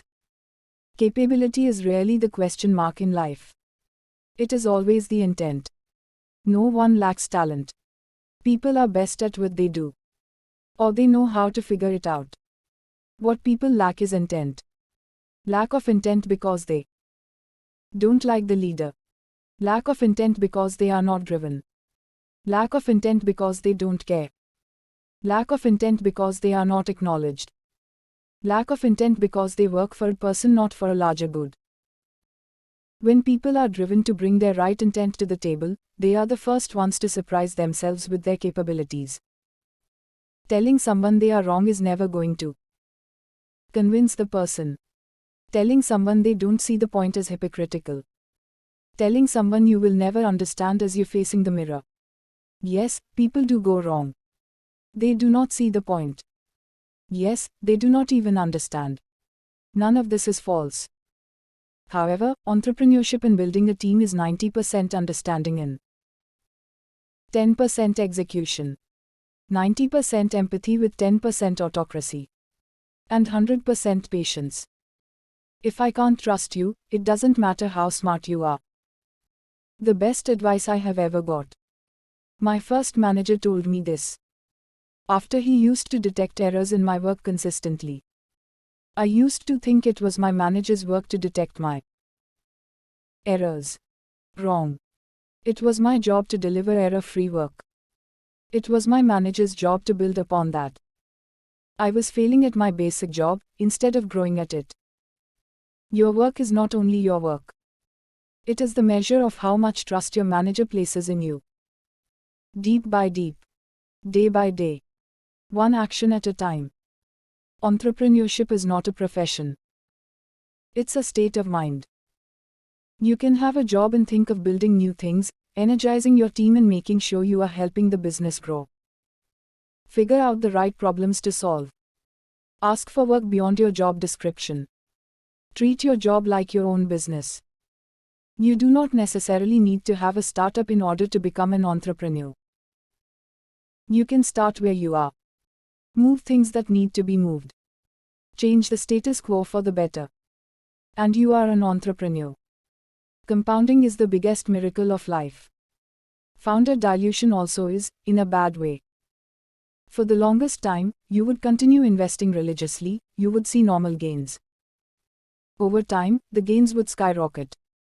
So is the case with founder dilution. When your startup is small, you don't feel you're giving away much, while inviting external funding. It is only when the company creates big results that you as a founder realize that much of your large profits and valuation also get split in a big way. Compounding, in a way you hadn't wanted yet signed up for. When was the last time you bought a product or service, because the founder is from IIT or because the founder hasn't drawn a salary for the past 6 months or because the founder is going through depression? You couldn't care less. No one cares AFK about who you are. What you have done in the past does not have any relevance to how good you are at solving customer problems. Your success as a founder depends on how close you are able to get people to their solutions. Who you are and where you came from doesn't matter. What you do and where you are going is all that does. The market doesn't care about titles. The market rightly only cares about its tantrums. Congratulating an entrepreneur on raising funds is like congratulating a chef on buying vegetables. Money is the ingredient to the startup recipe. It is the start, not end. Acknowledge the milestone. Wish them well. Share your faith in them. But don't make them believe they have won. Don't believe you have won if you raise funds. No one has won. Not as yet. I trust you not because you know everything. I trust you because I know that you will do everything in your capacity to find the answer. This is what I tell my most capable team members. No one knows all the answers. However, the best players that move the needle forward know how to figure out solutions to complex problems. You don't become the most capable one when you know the answers. You become the most capable one when you go beyond, I don't know. And surprise everyone in the process. Including yourself. Attitude greater than experience greater than education. The hiring principle I have always followed. Skills can be taught. Attitude is really hard to teach. While finding the right people for your team, it always helps to pick the ones who embody the culture of your team. Even if they lack the skills, their attitude will help them grow. An optimistic, driven individual will figure out a way to learn more. A successful, skilled individual will struggle hard to grow if they see pessimism in every possibility. Attitude compensates for skills. Skills never compensate for attitude. When I asked my first boss, how come there was always this unequal distribution of work even within the same team, he replied, good people pay a far higher price for being good than bad people pay for being bad. He wasn't talking about work. He was talking about life. Build a team so strong that someone from outside doesn't know who they boss is. Do you admit your mistakes? Do you allow your team to make mistakes? Do you trust your team members to do their work? Do you ask questions instead of offering prescriptions? Do you give them autonomy instead of micromanaging the team? If this is how you run your team, no one from the outside would be able to. Guess who leads it? Because now, everyone is a leader. Entrepreneurship is the most brutal way to discover yourself. There are initial days of fun of a new office, pristine furniture, and branding. Then come the finer details. Making money. Building a team. Growing fast. Developing a culture. How you handle yourself and your mental state during the times when everything is not a bed of roses truly determines who you are.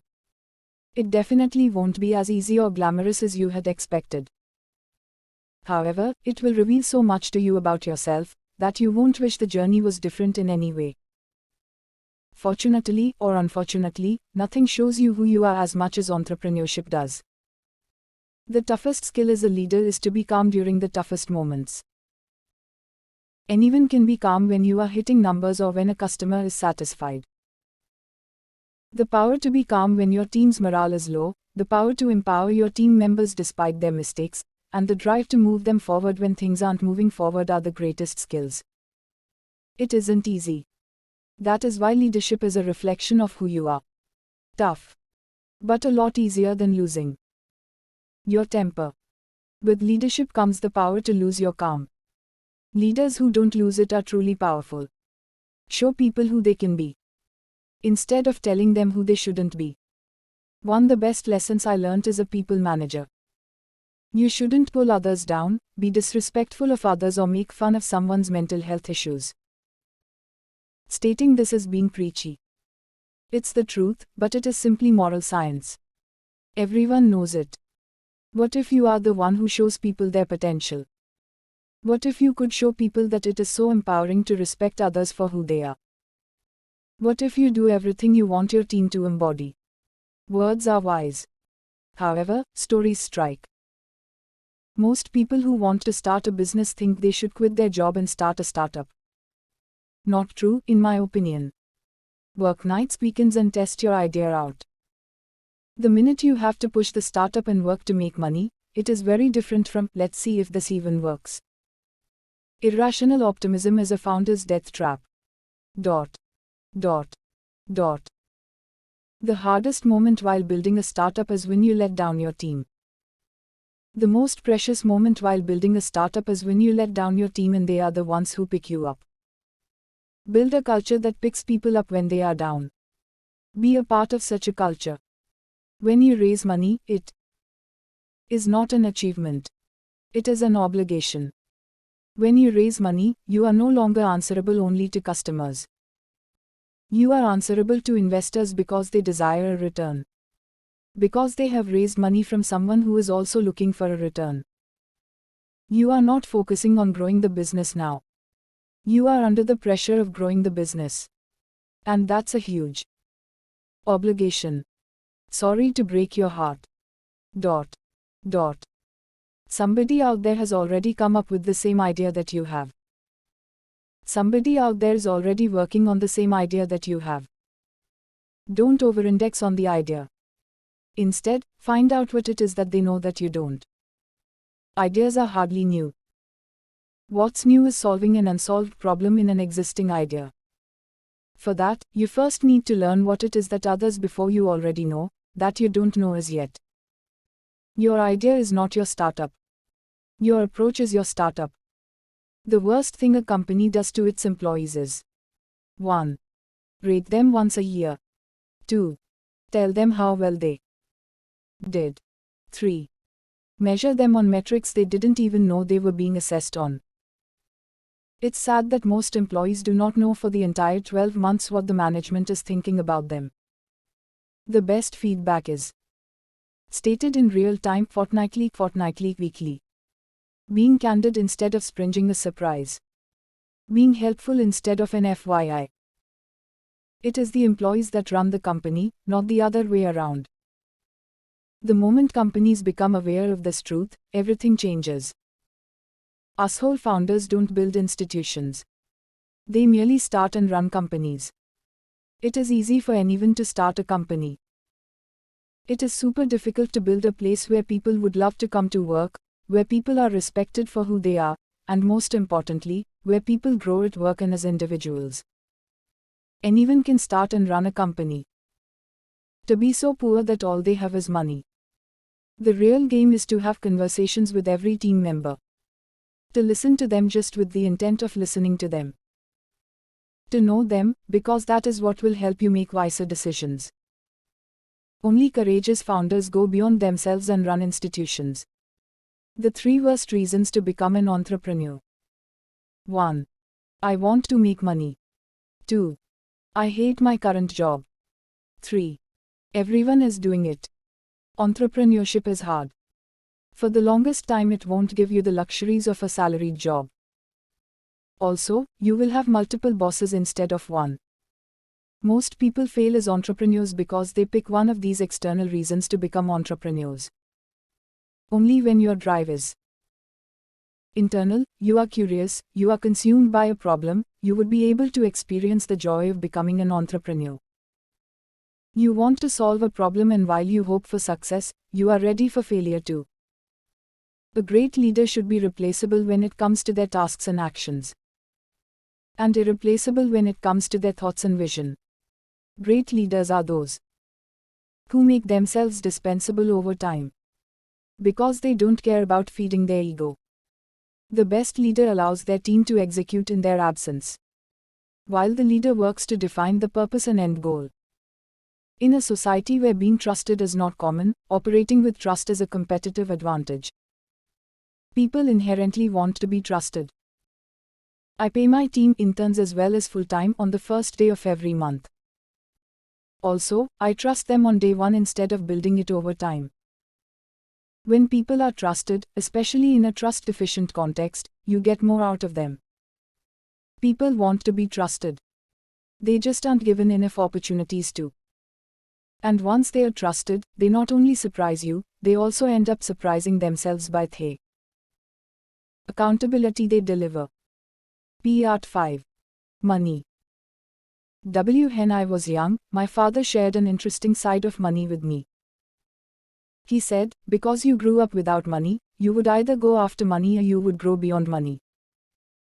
While I always think money is important, it is the worst use of your time and life to keep running after it. Money buys freedom. Freedom is a privilege. That freedom helps you make wiser choices. However, before those wiser choices, I have made several mistakes with money. I share them with you in the hope that you are aware of them and make a meaningful relationship with money. Mistakes I made with money. We grew up without any money. Perpetually in debt. Hand-to-mouth existence. Which is why I grew up hating money. I thought it was the cause of all our problems.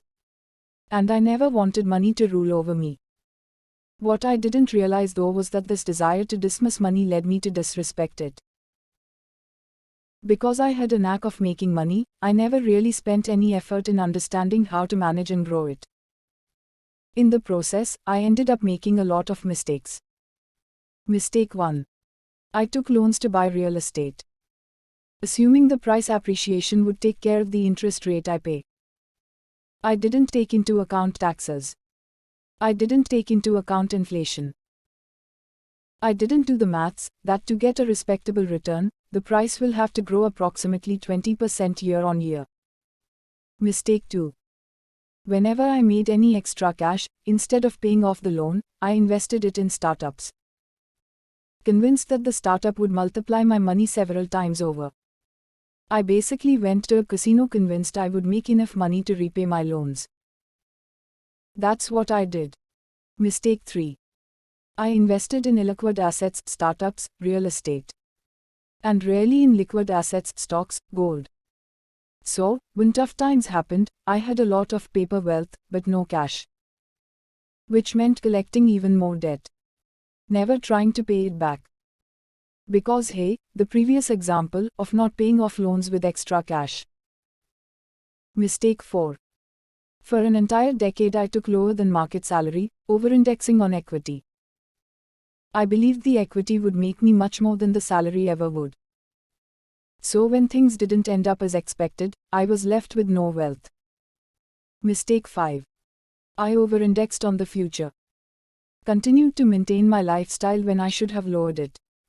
Maxed my credit cards. Accumulated more debt. All in the hope that one mega event in the future would resolve all issues. Mistake 6. I invested in stocks when the markets went high, in the hope of making fast money. I sold in panic when the market tanked, so that I didn't lose money. It should have been the exact opposite. Mistake 7. Whenever I was in need of money, I broke my mutual fund investment to generate cash. I basically broke compounding. I persisted with it during the painful slow growth period. And just when compounded growth was about to take off, I clipped its wings. Mistake 8. I discouraged my wife from investing in mutual funds and buying gold. She still did. I mocked her, laughed at her, challenged her to a return comparison at the end of the decade. It was her investment that saved us. Not once, thrice. Because I hated money, I never respected it. And I realized that money didn't respect me either. While I knew how to make it, I never understood how to preserve it. How to grow it. Today I think I know. 1. Taxes are a thing. A real thing. Always look at your tax-adjusted returns when comparing. 2. Inflation is a thing. A real thing. Money loses value over time. Always include that in your return calculation. 3. Compounding rests on a very important element: time. You need time to witness compounding in action. Give it time. A lot of time. 4. Liquidity is critical.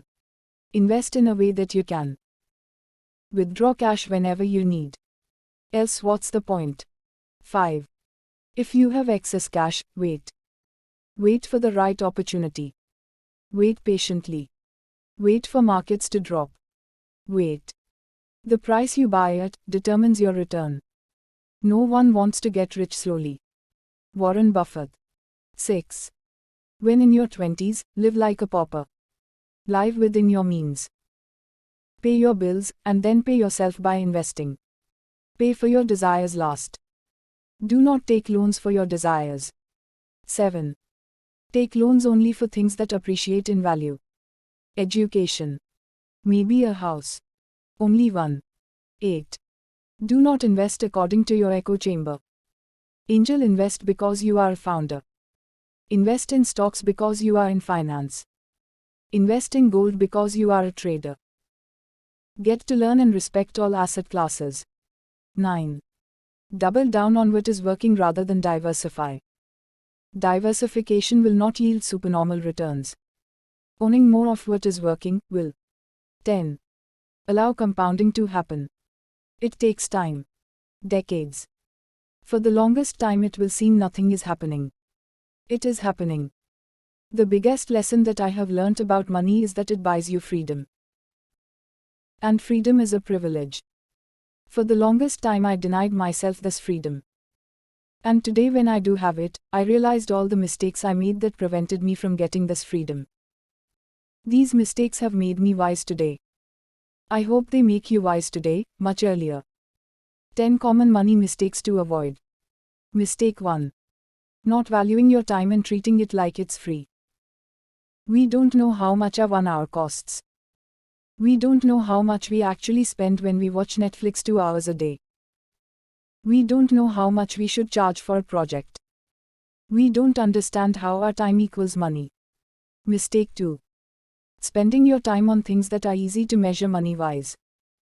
We will spend half a day traveling to one end of the city to save 1000 rupees, because we know we will conclusively save that amount. But we won't spend 2 hours preparing for our salary negotiation. Mistake 3. Taking too many loans. We over-index on our future earnings and spend more today than we can afford. Loans tie us down.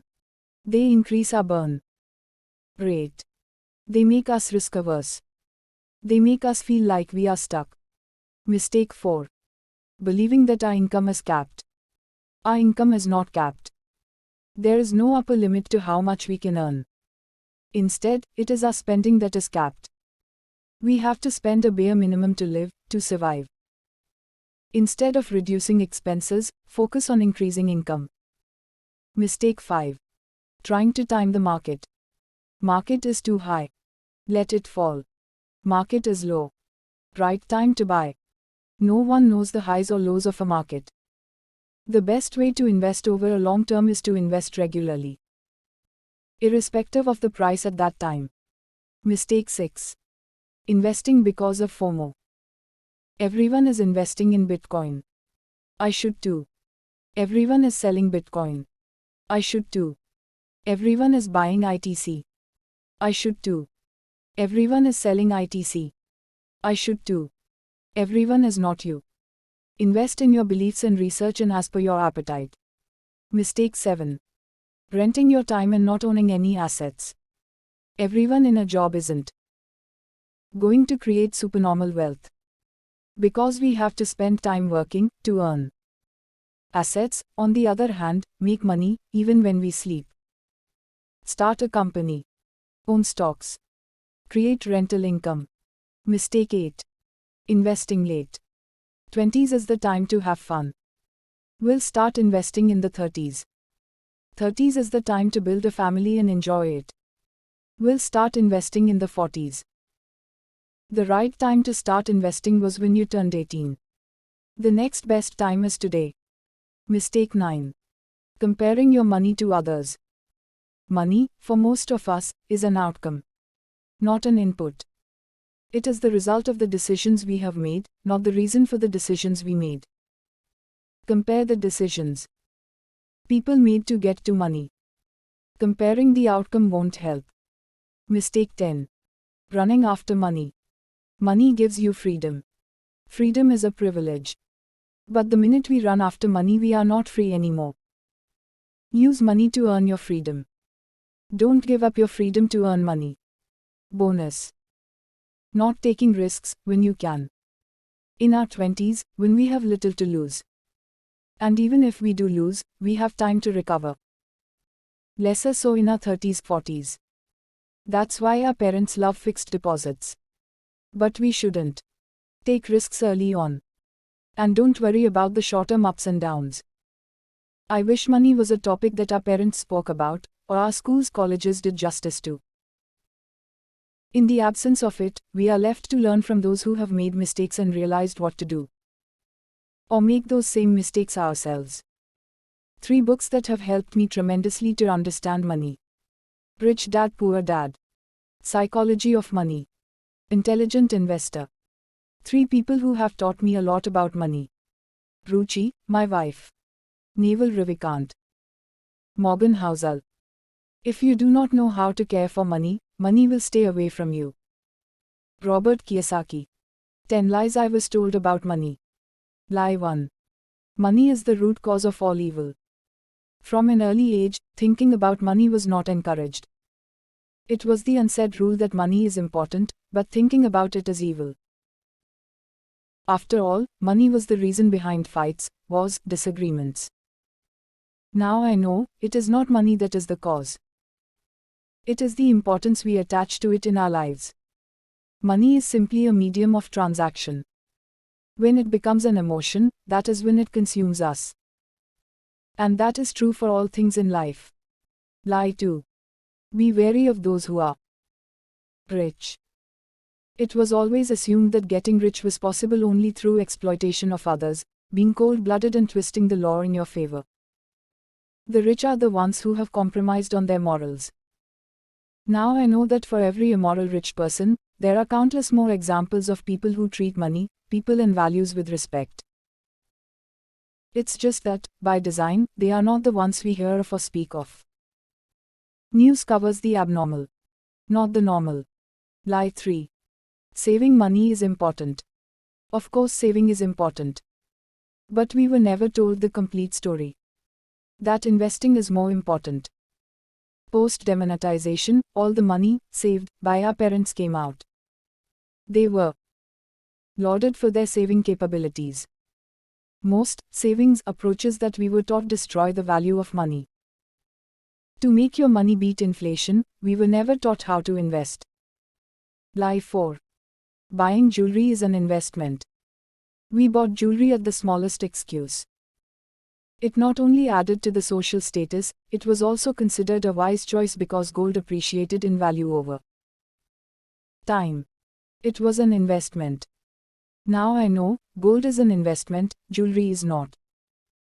When we disguise our desires as our needs, we almost always end up making a mistake. Lie 5. Buying a house is the ultimate financial goal. Paying rent was the classic middle class curse. And also, the middle class crime towards oneself. Our own home, as early as we can buy one, gives us the security we deserve and the status we ought to have. Now I know buying a house early in your life is binding and thus can be a regret-filled decision. It most likely doesn't make financial sense. Do the maths. It also binds you to a size, to a city and to a locality that you will always find hard to escape. Lie 6. All expensive things that we buy are assets. The way to define an asset was by how expensive it is. The more the cost, the better the asset. Started with home appliances, then scooter, then car, then house. Buying assets was the middle class indulgence. Now I know most of these are not assets. Even the house we stay in. The only two assets that I perhaps built over years was my network and my content. None of which I had to pay for, with money. It was bought through my time. Lie 7. Taking loans and using credit cards is a sign of your confidence in your future. Because you believe in yourself, you can afford something now, as against in the future. And the fact that someone approved that loan, or made you eligible for it, is testimony to that fact. Now I know. Financially smart people take loans even if they can afford to save money. Financially weak people take loans knowing that they can't afford to spend money. Lie 8. There are two ways to get rich, either work in the same place for a really long time or keep changing jobs every 1 to 2 years. Getting rich was either pegged to your provident fund and gratuity amount or to the jump that you got if you changed jobs. Now I know that your salary has nothing to do with your wealth. It is not how much you earn in a job that determines your net worth. It is how much do you own of what makes money for you, even when you are sleeping. Lie 9. The only way to make money is to get an education. You go to college, get a job, start saving, buy a house, keep doing well in your job, keep getting a raise. And you are rich. That is the path. The predictable path. The only path. The financially wisest people I know are not just the ones who followed this path, but also the ones who followed no path. They kept creating buying assets, whether their own company, whether stocks, whether intellectual property, whether a side gig, whether investing. They didn't settle with where they were. Lie 10. Once you get rich, give money to those who do not have it. Giving money is a noble action. And when you have the means to, you should help others. That brings good karma, brings you more money, and thus makes you give more. The circle continues. Now I know, it is not money that makes people change their orbit. It is an opportunity. I spend my money helping others not by giving them money, but instead by creating opportunities. So that tomorrow they might not need my money. Growing up. Dreaming of earning a lot of money was a taboo, investing money was never discussed and spending money was always considered a socially desirable action. Worst was that no one knew that they were believing in lies. My parents, my relatives, my network genuinely believed all these lies to be true. They guided me and influenced me with the best intentions. Just that they weren't the right ones. It took a lot of mistakes, a lot of undoing and a lot of reflection to get to a point where I began to see the truth for what it was worth. My hope for all of you is that you get there much before me. Part 6. RELATIONSHIPS. Our relationships are the place where we thrive.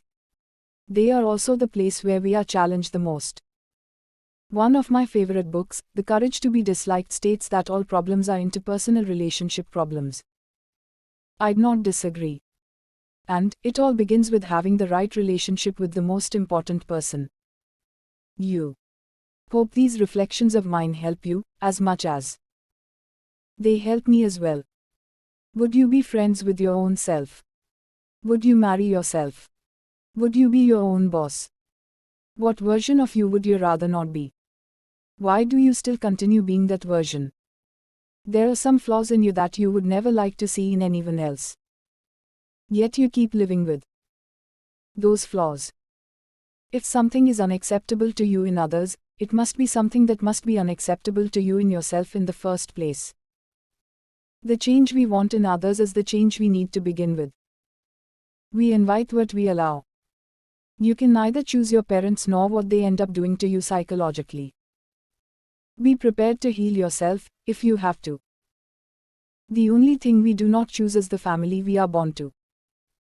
The only thing that has the maximum impact on us as kids is the family we are born to. This may be good news for some, and tragedy for others. Most people choose to live with this tragedy and call it fate. The bold ones choose to change what happened to them by actively healing themselves. What's stopping you from making the bold choice? Healing isn't an option. It is a necessity. Holding a grudge against someone requires a lot of effort. Think of all the wasted time spent being mad at someone. Someone broke you into pieces. And now you have decided to trade your peace for seeking revenge. When we hold a grudge against someone, we do the same thing they did to us. Hurt us. They hurt us once. We hurt ourselves 100x by repeating it in our head. Every problem in this world can be traced back to a point of miscommunication. All relationships thrive on communication. Feeling upset with someone. Why not talk? Feeling upset with yourself. Why not talk to yourself? Once we know how to communicate and we do communicate, problems move from being problems to actions to be taken. There is a big difference between saying thank you and feeling thankful.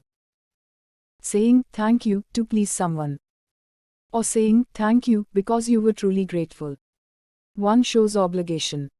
The other shows admiration.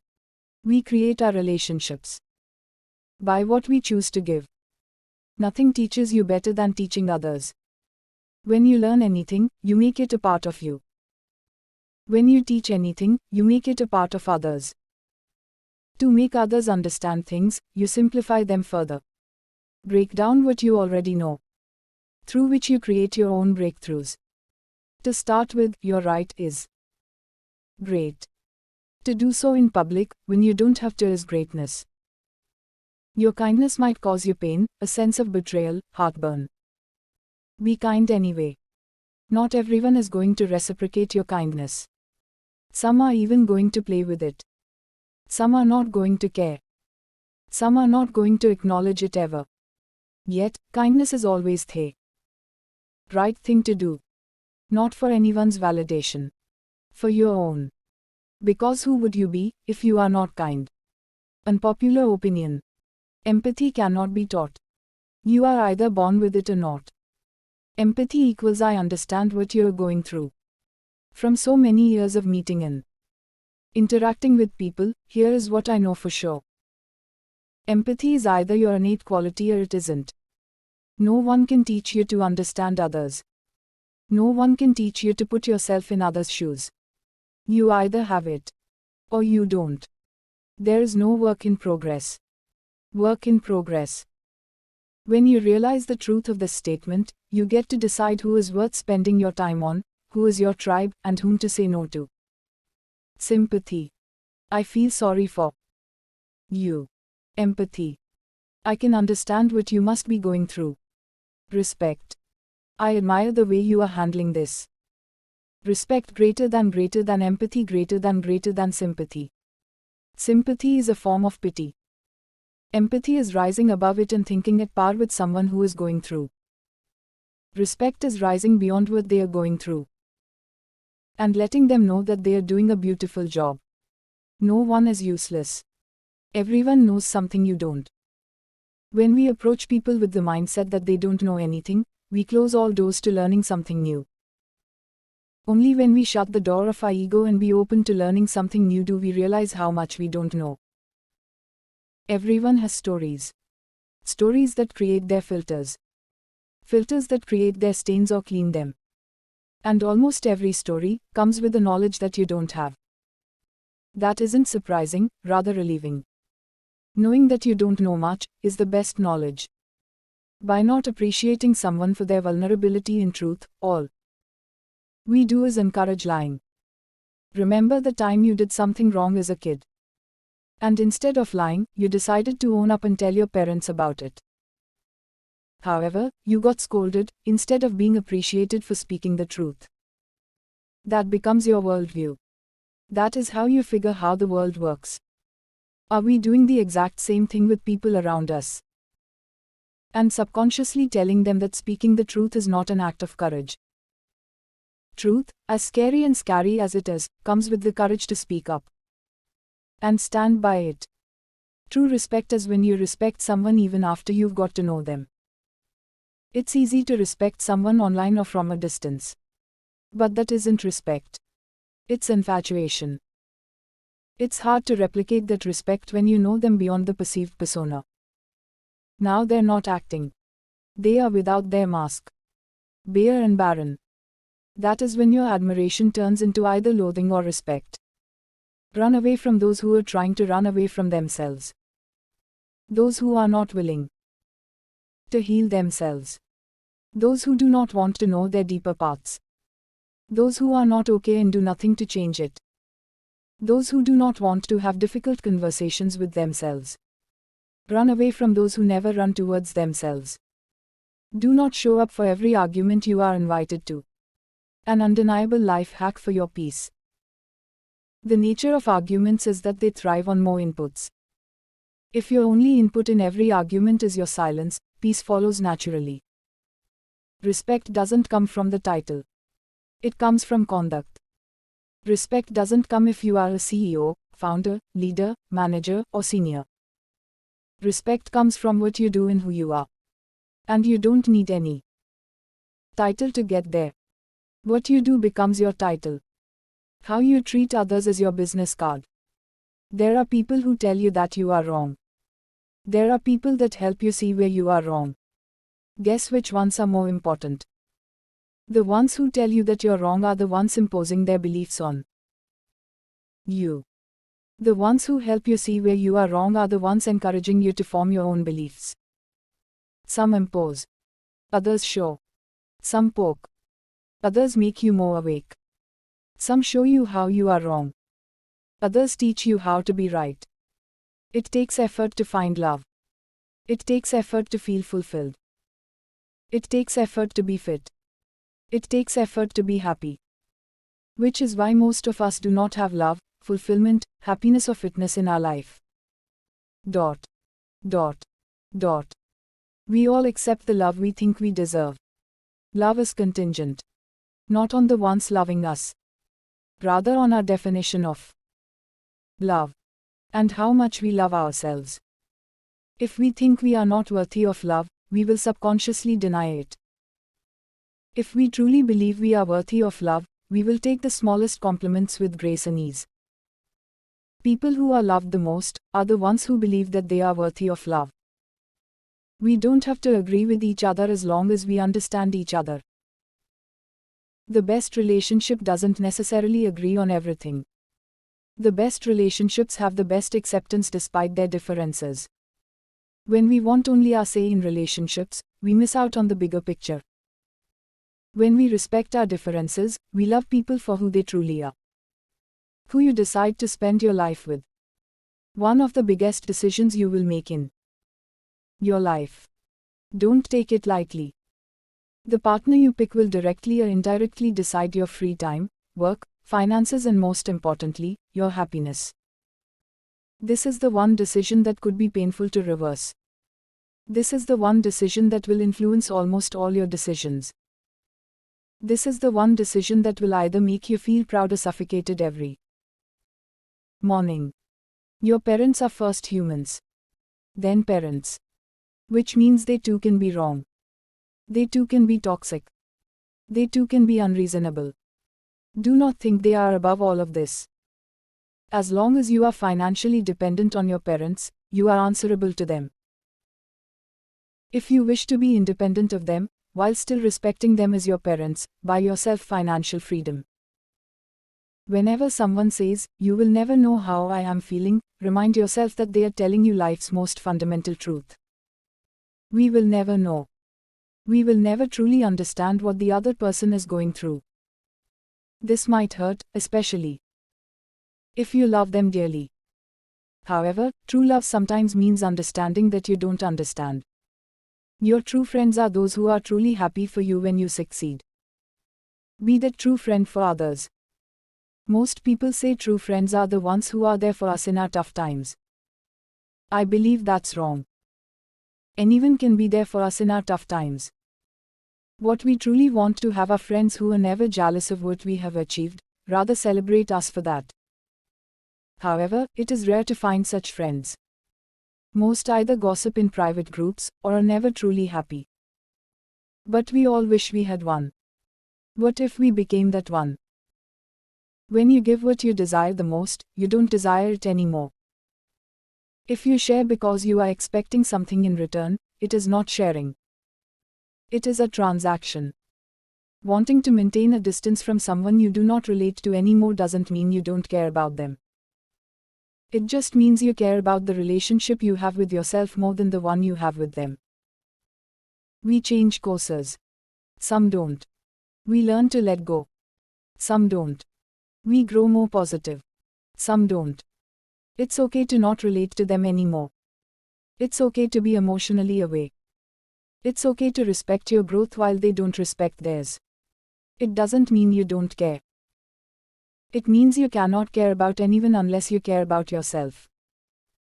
Stay away from relationships that suck energy out of you. These relationships are rarely give and take. They only take. And you have only so much to give. How we treat others is a reflection of how we treat ourselves. It is rare, almost impossible, for a mean, conniving, hurtful, racist, bigoted person to truly love themselves. We bring people down because we are feeling low. We make fun of them because we are not in a self-respecting place in our lives. We don't think twice before hurting others because we are hurt deeply. We may not want to admit that. People who are truly pierced within are rarely seen having inner peace. However, truly happy, fulfilled and soaring people never ever make others feel bad about themselves. The inner world drives the outer. Period. We are not the average of the 5 people we spend the most time with. We are the average of the 5 thoughts we spend the most time with. And those thoughts needn't come from people in our life. Our thoughts come from people we follow on social media, the books, podcasts, anything we consume. We aren't with people anymore. We are with ideas, thoughts and identities. Pick wisely. Lessons I learned from my parents. Papa joined a young company as a sales representative. Within a year, he got a call from another company. 2x salary plus a car. This was 1985. And a big deal. He took the offer. 2 years down, the company shuts. The company he quit, Ranbaxy, becomes a giant. Dad was jobless for a year. I remember sitting as a family, filling ballpen refills because he was paid for every 100 pens filled. I remember days when Ma and Papa had just one meal a day. But my sister and I went to the best schools possible. We knew we didn't have money, but were never made to feel so. Papa took a risk. And it didn't pay off. He could never recover from it. But he would take the same risk again if he had to. Lesson. Risk and failure are a state of mind. There should never be any fear. And no regret. Ma is one of the most empathetic people I know. Her sensitivity is her superpower, because she has a knack for knowing what the other person might be feeling. Whenever there was a conflict in my head or I was angry at someone, she always used to ask, "Wo kya soch rahe honge?" What would the person be thinking? Lesson. It is just as important to ask, what would they be thinking, as it is to ask, how am I feeling? Papa struggled his entire professional life. His risks didn't pay off, we were perpetually in debt, and went through some extremely tough times financially. But one thing that never changed was how hard he continued to work. I was always amazed. Always wondered what kept him going. Lesson. Nothing matters more in life than showing up every day. To work, to assume responsibilities, to nurture relationships. Whenever I won any award or did anything praiseworthy, Ma would of course be happy, but she would instantly shower her favorite blessing. Bhagwan tumhe humesha zameen par rakhe. May God always keep you grounded. Lesson. Never forget where you have come from. Be it a family gathering, a wedding ceremony, or even a normal dinner, Papa will always carry his book of Kashmiri songs, in the hope that someone asks him to sing. He believes he sings well, and he does. So he can't fathom why people won't ask him to sing smiley face. Lesson. If you do not believe in yourself, no one else will. I dropped out of my PhD and came back to India. At 24, I had no plans, no goals, no direction, no money. Ma and Papa weren't too happy, but to their credit they did their best to hide their anguish. One day, I still remember I was brushing my teeth when Ma came to me and sheepishly said, "Would you want to consider taking the IAS examination? You know, because I think you might make a good IAS officer." It was a request for me to consider something. I politely declined, but realized how blessed I was to have parents who would request their kids to consider. Lesson. Respect doesn't come from title, age or experience. It comes from conduct. I have lost count of the times Papa would step into a situation whenever everything else had failed and redeem the moment. Be it as trivial as wedding guests have arrived and the food isn't even prepared, to as critical as where will we arrange money for his ticket to the US. Lesson. Whenever everyone else fails you, you still have yourself. Ma has always stood for perfection. But she has a very interesting and inspiring definition of it. Perfection is when you do something with such finesse that people are left amazed at how you even did it. But for you, it is not a big deal. It is a habit. It is natural. Lesson. Perfection is personal. It is what makes others wonder. But for you, it is the only way you know. Both Ma and Papa come from Srinagar, where they grew up with little privilege. They did not go to any top school. They did not have any stamp that would set them for life. They just worked their way through, like most others of their generation. And it often makes me cry to realize how much they went through just to ensure that my sister and I got the best we could. We went to good schools, we were given the freedom to live our lives, we were always loved and taken care of. And I am convinced that much of what we are today is because of the upbringing we had. We lived a life without money, in extreme conditions quite often, but we always made sure we had a good time. 4 of us on our Bajaj scooter, going to India Gate with a bag containing a pressure cooker full of peas pulao, a sheet to sit on, plates and cutlery. And ending the evening with the 5 rupee ice candy. From Quality. I guess this is where I got the courage to pursue happiness. I knew what it was to live without money. But I didn't know what it was to live without happiness. Today, one of my key goals is to give my parents all the money they need to do whatever they want. They already know what it is to be happy, smiley face. Letters to our kids that I never wrote but should have. Dear Vidur.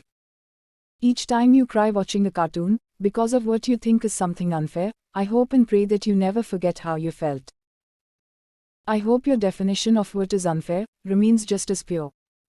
Love. Dear Uzma. I didn't think we needed you. I was worried whether you would turn out to be a boy, 2 boys, no. I was worried I wouldn't have the time for you. But I am so glad you came to our world. You complete me. Love. Dear Vidur.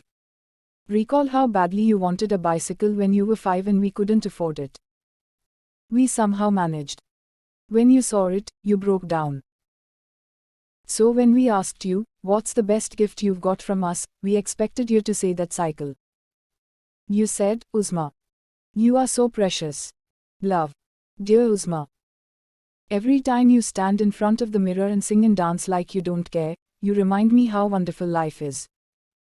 Confession. I do the same now, in front of the mirror. Love. Dear Vidur.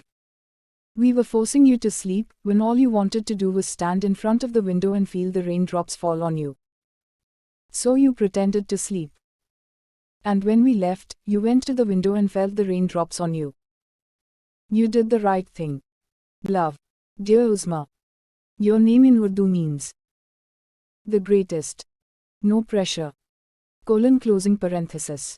Love. Dear Vidur. Your name in Hindi means the intelligent or wise one. No pressure. Closing parenthesis. Love. Dear Uzma. The big highlight of the day for you is choosing the clothes you will wear. You devote your heart, mind and soul to it, as if your life depends on it. And once it's done, you always feel proud that you did it. Live this way. Forever. Love. Dear Vidur. I love how excited you get when we get Amazon packages. That is yet another cardboard box for you to play with. Make robots, kitchen sets, gaming arcades. You see things.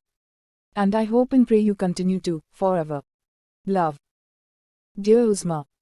The best part of the day is when we wind up your toys together. You look forward to it. Cleaning the mess. Sorting the chaos. Putting things back. Before you put on your suit night. Continue doing this forever. It is your mess. You fix it. Feel happy doing so. Love. Dear Vidur. You love irritating Uzma. You scare her, shout at her. Scold her. Even hit her. But then you say sorry. You cry if she cries. You read books to her to console her. You have a gift to see when people like what you do and when they don't. Don't change that. Love. Dear Uzma. You express yourself as if you are an adult. What you like, what you don't. What you want and what you don't. What makes you happy and what doesn't. You seem to know yourself very well. That is a gift. Always work on that. Love. Dear Vidur. The world will continue to impose its definition of success and failure on you. We are guilty of it too. Go ahead and define success and failure the way you want to. Live your own life. Not someone else's. Love. Dear Uzma. The world will continue to impose its definition of success and failure on you. We are guilty of it too. Go ahead and define success and failure the way you want to. Live your own life. Not someone else's. Love. Dear Vidur.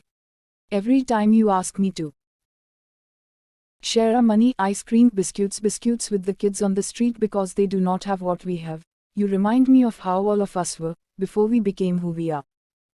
Please don't become who we are. Love. Dear Uzma.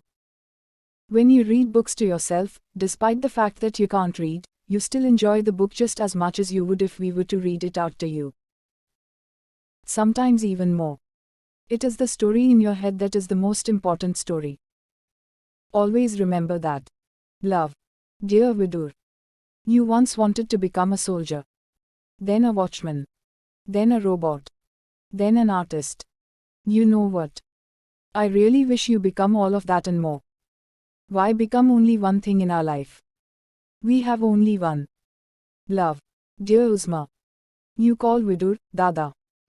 It means brother in Bengali and grandfather in Hindi. But you don't know that yet. When you do, don't change it because it doesn't sound right. Keep it, because that is where you have come from. Don't ever forget where you have come from. Love. Dear Vidur. Mama and I grew up with virtually no money. But you go to an air-conditioned school. Our job then is to constantly remind you of your privilege. You haven't earned this. You were gifted this. Don't ever be proud of it. Be grateful for it. Love. Dear Uzma. There is something special about how you sing along with Alexa, each time Dada plays your favorite song. You pretend you are a rock star. Tell you what. You are. You are whoever you think you are. Love. Dear Vidur. Your kindness, your respectful nature, your cheerful demeanor and your ability to immerse yourself into anything is precious. You make us so proud of you, Meri Jaan. Don't change. Love. Dear Uzma. Your energy, your antics, your cheerfulness brings so much happiness to our lives. I didn't think we could experience love from a child like you have made us feel. You make us so happy, Meri Jaan. Always be happy. Love. Epilogue. I had multiple failures in my life. I talk about them often. You've read about a lot of them in this book. However, right now, I want to talk to you about a bit that isn't a failure. My relationship with time. Ever since I was a child, I remember measuring my time. I used to track meticulously what I did in a day, hour-wise, in a notebook while at school, then moved to Excel and today I use apps. Till date, time is the one thing I guard ferociously. Everything in my life is on my calendar. My workouts. My video shoots. Birthdays and anniversaries. Bills to pay, insurance renewal reminders. I even schedule my free time. Most people think it is imprisoning. For me, it's liberating. Because it allows me to be more of who I am. But, why am I talking about this at the end of the book?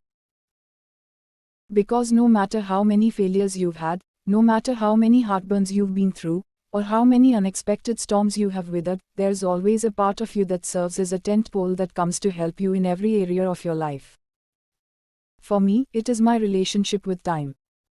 All the things I schedule are things I prioritize in my life. I do them repeatedly, clinically, because I have promised myself to do so. And over time, they have become habits. Habits that have taken me out of my biggest failures and generated opportunities I could not have imagined for myself. While this entire book was about guiding you to make choices from a point of awareness and not ignorance, there is one last thing I want to take you towards. That no one except you will be aware of. What is your superpower? Time is mine. What's yours?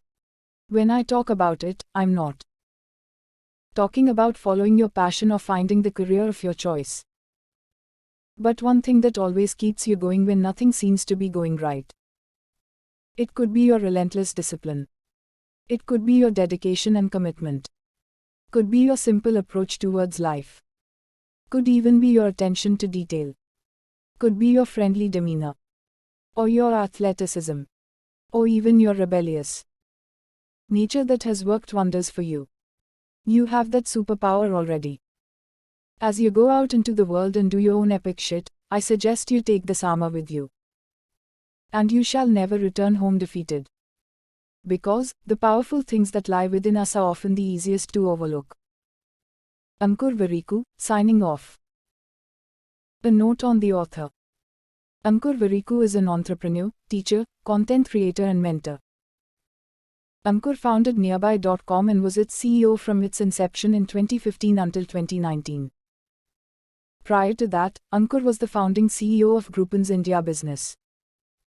Today he spends his time creating content, teaching online and mentoring first-time founders.